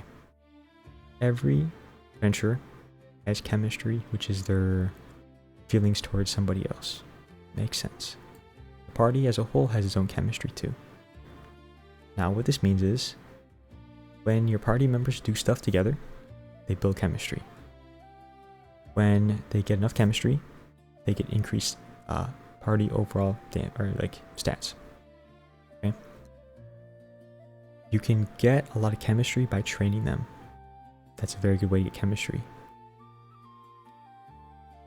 Sometimes you have to do quests to get shared history. You have to keep their morale up to get the morale boost. Sometimes their age dynamics, which means you have older people, younger people. Sometimes their ambitions clash. Sometimes their zodiac signs clash. Sometimes they don't have any class synergy. Right? All types of stuff. But if you look here through the top right here, you can see my number one. It tends to be the bonds. That's because I have them bond through training.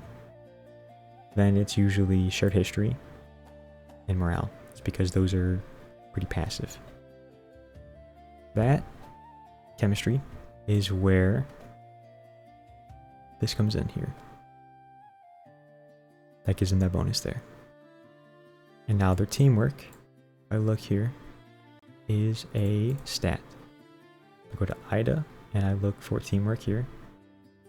That's where the teamwork stat is. You can train that through party training, and that is important to do.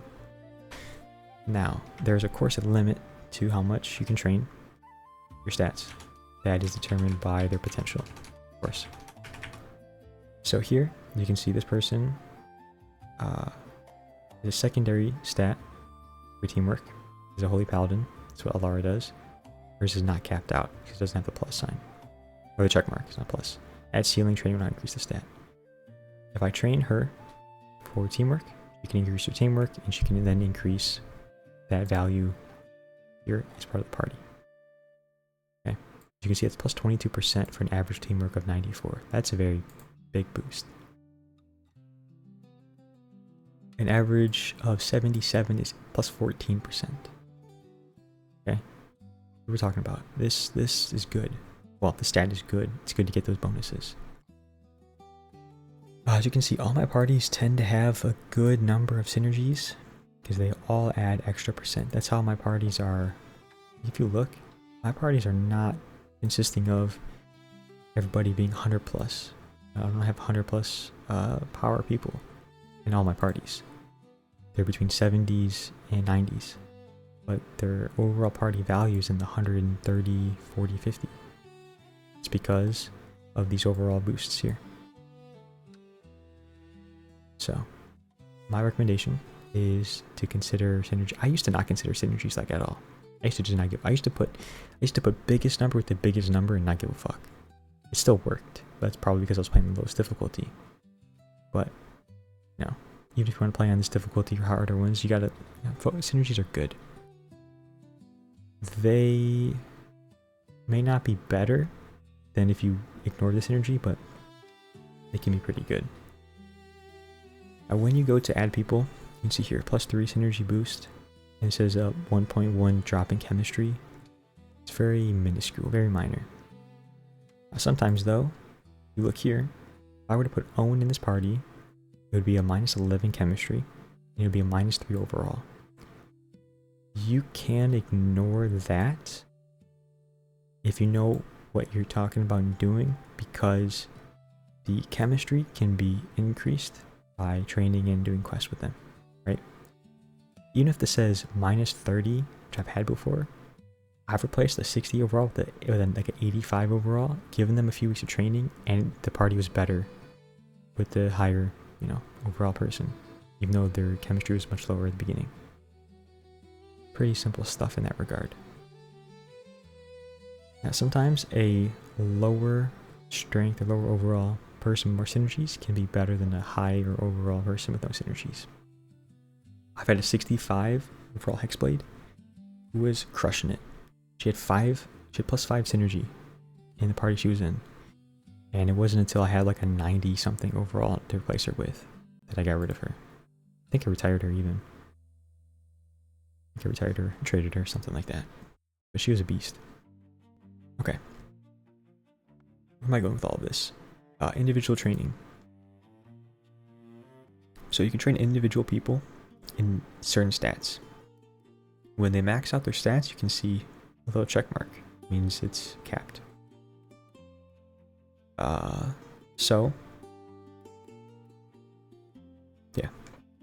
So what you can do is set the training intensity, which is the goal cost, the duration of the training, and the injury risk. The higher the intensity, the more it costs, the less time it takes, and the more injury prone people will be. You assign an instructor to the group, they will get more experience. I always recommend doing that if possible. You can set them to auto train, but what that defaults to is the instructor will default to the weakest training and it targets the lowest skills. Sometimes that's not what you want. You can see here it doesn't do anything for me. All these stats are maxed. Instead, if I went with combat fundamentals, I could train strength and vitality. That's much better. Even though those stats are not good for an arcane mage, those stats still can be trained. So there's value in that. Okay, as you can see here, it says training focus, the next 3 level ups favor these stats. So if you train the same important stats, you can get a greater increase in those stats. Very good. Parties can be trained too. You can train them like this. This is how you build chemistry very quickly. I like to do trust exercises on extreme to make it 1 week, and I have them train just like that. They get increased trust and loyalty with each other. Well, it's the trust stats and the loyalty stats that get increased. This is where you can increase teamwork as well in defense if you want. Do formation drills on standard, and have them just run it for a little bit. They'll get boosts in stats, and you'll see a pretty big difference. I say relatively big difference. Sometimes you can see anywhere from like a +2 to +10 in their party overall, depending on how what their chemistry was like before you started training them. Okay. This is what I tend to do, right? At the end of the year, when the Crown Cup League is nearing its commencement, I like to have all of my parties complete the raids, and then I like to try to rebuild my parties for the new year. I don't always do that, and I don't always rebuild all parties, but by that time I usually recruit new people, especially from other guilds, and I like to try to slot them in. And when I do that, I like to have all my parties available at one time. While I'm waiting for that to happen, I will try to send out my parties on shorter duration quests, so that way the raids complete at the same time as the short quests, so that way I'm not wasting time. I'll also have parties train in the same time, so that way parties aren't just idle doing nothing. That's where the training is pretty good. You could have them just knock out some trainings pretty quickly at the end of the year or something like that. There's downtime, and you can increase their stats like that. It's pretty good. Okay. What else is there to talk about that I haven't talked about? The work table. Do that now. Up here, this button called the work table. Also, the M key is the hotkey. This is the realm. This will show you what the realm looks like, and what this does is it gives you a visual breakdown of the different regions where you can send parties to. I can say party 61 is already holding this frontier, which means this party 61 is going to complete quest in this area as they pop up. I have them on bold, which means they're looking to take on some important and difficult fights, and they're going to hold the line here, and as they do that, I'm going to gain some bonuses. If I were to put a party in a rival guild region, as in a region that a rival guild controls, I will have to compete with the other guild, and there can be some reputation differences and some changes and stuff, but this is something you could do. But you have to recall the party from patrol, you can use this button here to do it if you want to make any changes to the party. Otherwise, it's just like they're on a quest. Okay. After you recall them, you still have to wait for them to complete their quest. You can plan the next lineup too by doing that. Okay, these tags are also new. I haven't used those yet, but they're a thing. Okay, what else? What else is important to know about the game? There's an operations button here. This gives you kind of like a quick breakdown of what you have going on. Tells you if you click this, your academy, what your prospects looking like, your training status, your scouts, what they're all doing, your workshop stuff, crafting. It gives you a full breakdown of stuff like this. So, did I go through guild trades yet? I don't know. I don't think I did. Fuck, I don't remember. I'm gonna assume I didn't. Maybe I did. I don't think I did. I don't know. Anyways, if I did, ignore this. If I didn't, this is important. Never sell to the open market. Always sell to a guild. Why? You will always get more gold by trading with the guild than you will by selling to open market. How can I prove this? Very easily. If I click this button right now to sell all 300 of my refined silver, I will get 10.6k for this. I could press this button, you could see exactly what I'm saying is true. You can take it at my word. If I press this button, I get this exact number. If I go to an allied guild, because if I went to a friendly guild, I could only get a maximum of 10,000 gold. If I have a neutral guild, I can only get up to 5,000 gold in trade.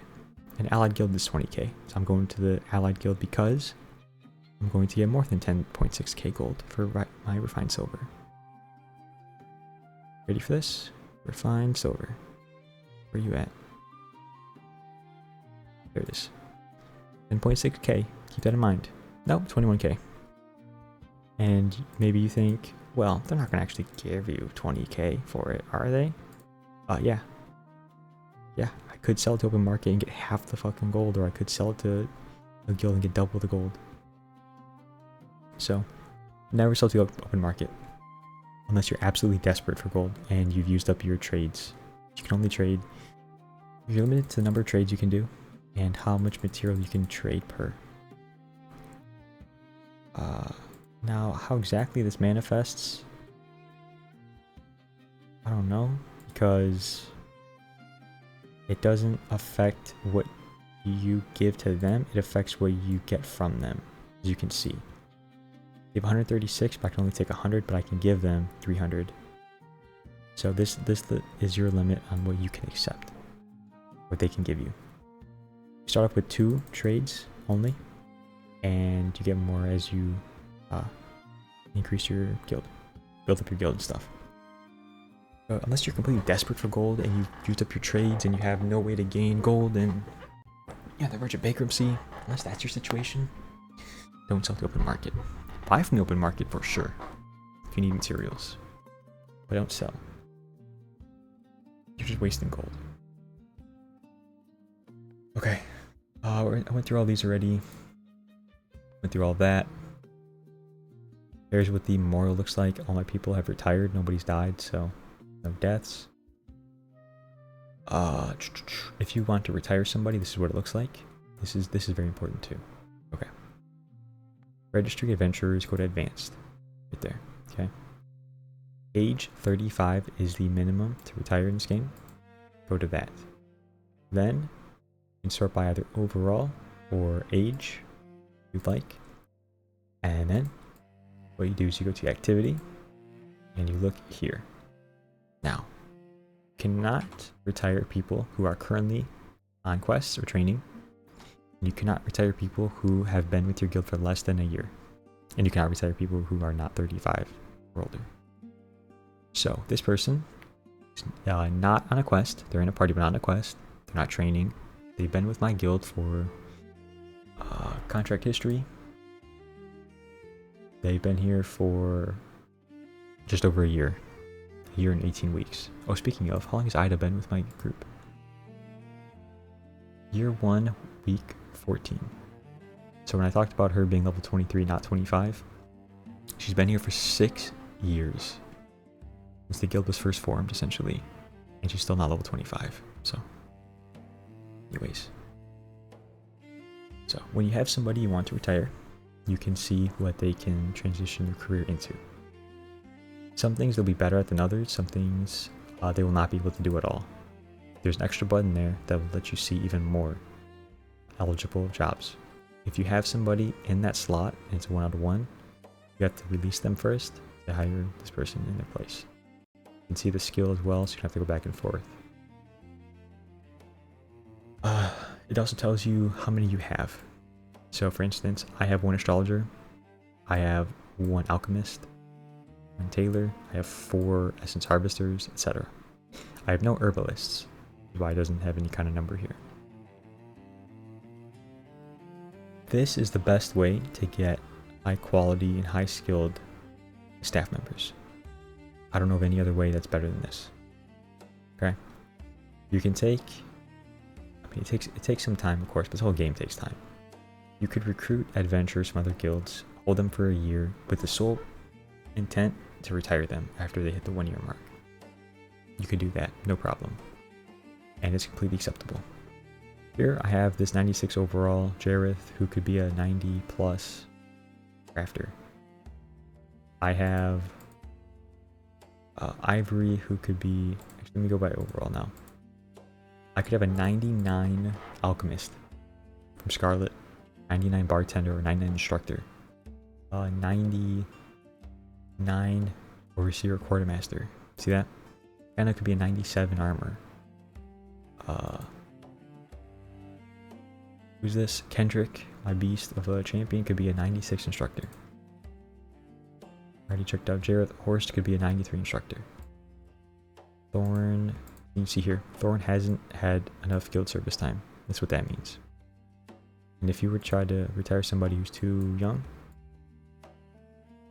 it'll say needs age 35. And if they have not been here long enough and they're too young, it'll say both. Okay, very important. This is what I do when I want to get rid of somebody, but I don't want to just release them. If they're at least 35 and I want to get rid of them, I try to retire them into some kind of beneficial staff member.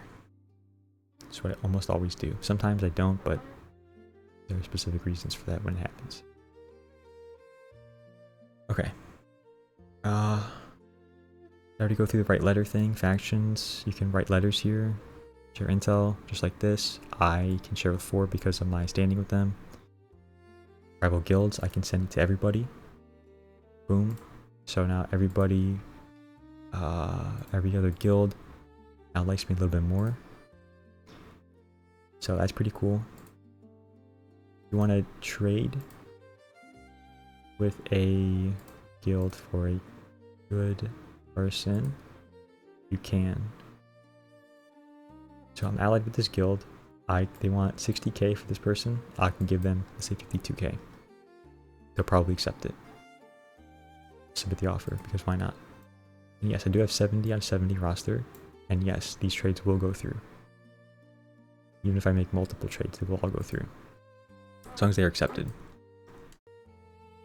So trading with I think you can trade with each guild 1 time. Keep that in mind. Only 1 time per week, I believe.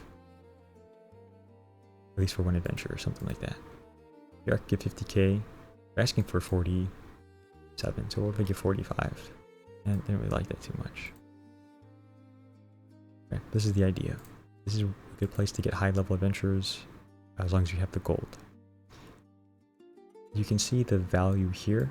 This is about accurate. They will try to upcharge you like fucking crazy when they give you direct offers. So sometimes they'll offer you a 90 plus person for 70k, 72k. It's not worth it. Don't fucking do it. You can get the same person, maybe even like 1 or 2 overall levels lower, but they'll be like 20k cheaper. Alright? Don't fall for it. You can get some good deals here, and just go with this. Alright, I'm gonna end the week so I can show you what happens when the things come back. They accepted, and they accepted both. I guess you can trade with the same guild multiple times, because it's the same guild I just got 2 from. I have 72 out of 70. And I could still even trade for more. So I guess you can go above the maximum roster limit. You just can't recruit new ones from the recruit pool here until you drop that number to below the cap. Okay. Renown. Did I talk about renown? You get 2 gold per 1 renown at the beginning. Later on, diminishing returns. I have 19k renown, but I get like 14k gold each week for it. Alright. So renown is a very good source of gold early on into the mid game, but later on it's less valuable. Well, getting it is less important. Alright, what else? I think it's everything really. It's all the basic stuff, some of the more advanced stuff. I mean, this is already 2 fucking hours long. It's my 4th time doing this, so I can already tell. I mean, spend a lot of time doing this shit. Now, what's my best advice for the game in general? I'll talk about that for a few minutes, just because I'm gonna have some fun with this. So, my advice is just play the game and just learn as you go. When you come across something you don't understand, how it works, you can either search it up, H key, hotkey to Sage's Wisdom, press the button up here. You can go to the Steam community page, or you can use the Discord for the game. I don't use Discord, so I've never been part of that shit. I don't know. But the developer is very active. I know that for a fact. And if you have any kind of questions, you could probably ask him in the developer page. If you go to the game store, if you buy the game, you can go to the most recent updates. You click on that, go to the comments. The developer is always posting some stuff in there. You can directly just post something in there, and the developer will probably respond to you within like a day or so. Sometimes a few hours. It all depends. So if you come across a bug, like I found a bug, and somebody else found the same bug and reported it, it can get addressed pretty quickly. If you don't know how something works, and you can't find it anywhere, you could ask the developer. You could probably go to Google and search it up. But I recommend trying to learn the game as you go. This guide is very good, I would say. I mean, I'm biased because I just fucking spent 2 hours making this. But it's just a lot of stuff. And until you get in there and actually do it, you're not gonna remember it all, and you're not gonna... It's all in my head. I understand all of this. Right? It all makes sense to me. I understand if I want to increase my party's overall, I understand I need to get my party's chemistry up. I need to get their synergies together. I need to have higher overall adventures. To do that, I understand I need to get... it all makes sense to me, right? I understand the approximate value of adventures at their overall value and their potential. So I understand when a guild is trying to rip me off with 70k for fucking 90 overall, or they're giving me a great deal with the 50k for 90 overall. I understand this. I understand I'm not gonna freak out and try to get every B tier prospect there is, because I don't need it. I don't need to.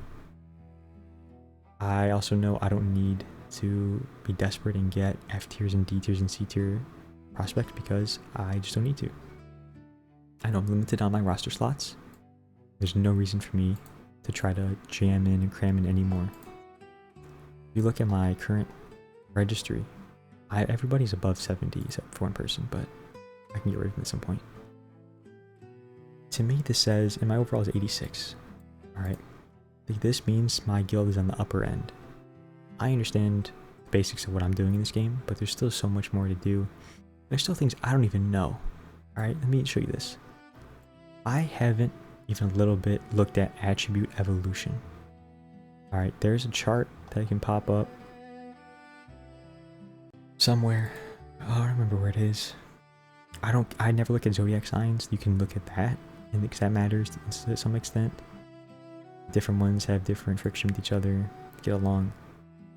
I almost never read the staff notes because I use my own judgment when I'm talking about adventurers.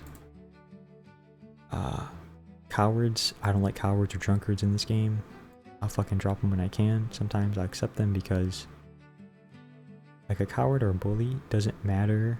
It doesn't matter if they have that trait or the flaw, if the flaw doesn't ever take effect. So the coward has a chance to flee quest when the quest is above their overall. But the thing is, the quest shouldn't be above their overall. I'm pretty certain. Right? If it's talking about the party's overall, then the party should be good. If it's talking about the individual person's overall, then probably can take effect every fucking quest at this point. And then for bullies, if they're at the bottom of the, overall, then they're not going to bully anybody because they're the weakest in their group. Drunker, though, is always fucking me up. Like Werner, I need to get rid of his ass. One of the things I'm going to do. But he's too young, so I have to trade him away or something. Yeah, he pissing me off. Fucking burner. Alright, anyways. Other things here too. I don't even know. Star chart. I understand the basics of the idea behind this. It's ambition stuff. But like, I'm not clicking this shit. I'm not clicking this shit. I don't know what the fuck's going on. I can look at it, I can understand some of the basics. I need to send these people out on quests. I understand I need to send these people on tower runs. If I click on them and I look here, it says, I don't know, tower floors, tower battles. This one says, any deployment needs attention. Right, it's all has to do with ambition stuff. I understand that. A ledger for this, I'm not looking at this. It's too much for me. Just not even gonna bother. Receptionist, this is good information, but I only use this to increase the budget cap. I just wanted to auto-renew my people. This is where you can see what year people's contracts come up and whether they will be renewed or not. Boom. Pretty good. What do I not understand in this game? I do not know. Let me see. You can change the appearance of your stuff too if you want to have it look differently. I would probably go with dossier, but I like the. I mean, each of these are good in their own way. I just stick with classic because it's the default classic. So why change it? The settings. There's more settings in this when you go into the game. You can change the difficulty sliders as you go if you want. One thing about the audio in this game is shit's copyrighted. So when you upload videos on YouTube, shit gets flagged for copyright. I think if you stream the game, it'll get fucking flagged on Twitch for copyright. I'm gonna test that at some point, and if that's the case, then I'm fucking disabling background music when I play this game, because that shit's annoying. You can change the display stuff here. You can change some stuff about your guild. Upload some custom stuff. You can do some stuff here, or things you can disable, pop-up alerts, keyboard shortcuts, types of stuff, right? One of the things I do want to show before I end this is, where is it at? There's something to this. Hang on a second. Stick with me. Stick with me. Guild commander. Is it here? No, it's not there. Is it here?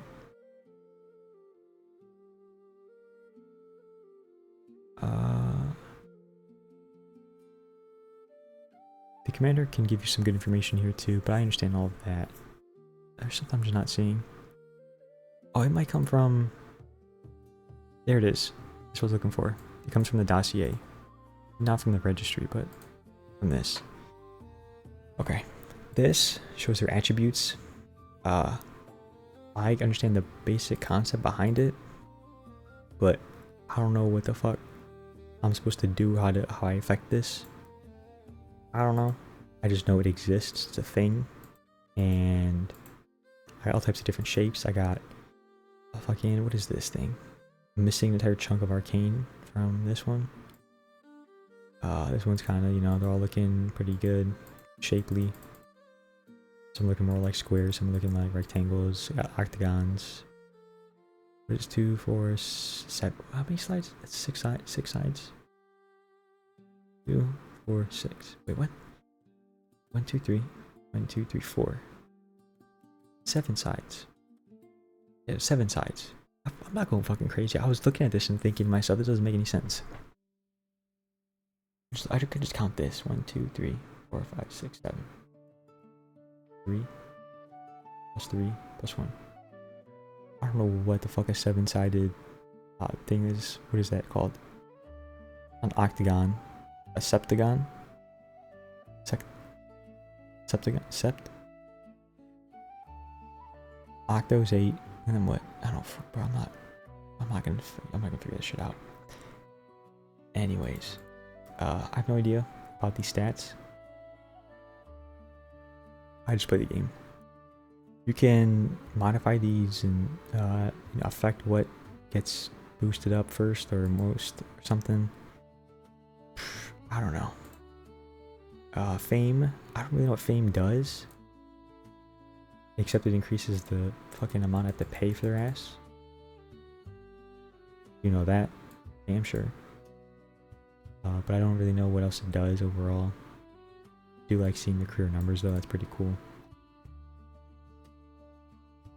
The intelligence stuff, I don't read any of that stuff. You can if you'd like. Here's the chemistry breakdown between them and their companions.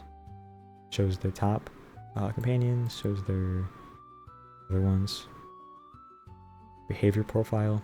I've never once even looked at this. I didn't know this was a thing. I don't even know if it matters, but you're the guild master and this is all stuff that you can learn if you want to really pay attention to all this stuff. I'm here to make gold, kill shit, and get big numbers. That's why I like to go big numbers. So, if there's anything I missed, please just mention it. I'll talk about it if you want. I don't know, maybe like year 1 guide or something, some stuff, some tips on how to go through year 1. I can do something like that maybe. But a lot of the stuff changes so frequently, and new stuff gets added, new features, whole new fucking concepts get. Like the war table is brand new for me. The garrison stuff is new to me. It's not new to the game necessarily, but it's new to me. So I haven't done shit with it before. Cause I don't get to all the new stuff every time I play. So it's always new stuff, and stuff's always changing and modified. Crown Cup League is different now with the bracket. It's broken right now too. The what's it called? The tower battles are different. It's a different appearance. It used to just be little horizontal health bars that would just kind of like vibrate. Now it's an actual like little battlefield, almost like a Dungeons and Dragons style little tabletop type deal. Stuff just keeps changing, and it's good that the game is still in development and constantly, improving. But it's why like a full breakdown of everything isn't the best thing to do. That's why I try to keep this kind of broad while still being detailed, because I don't want to go too deep into something if it just gets changed next week or a month from now. But I mean, most of the stuff will probably stay as it is, or in a state close to what it is. Anyways, thank you. See ya.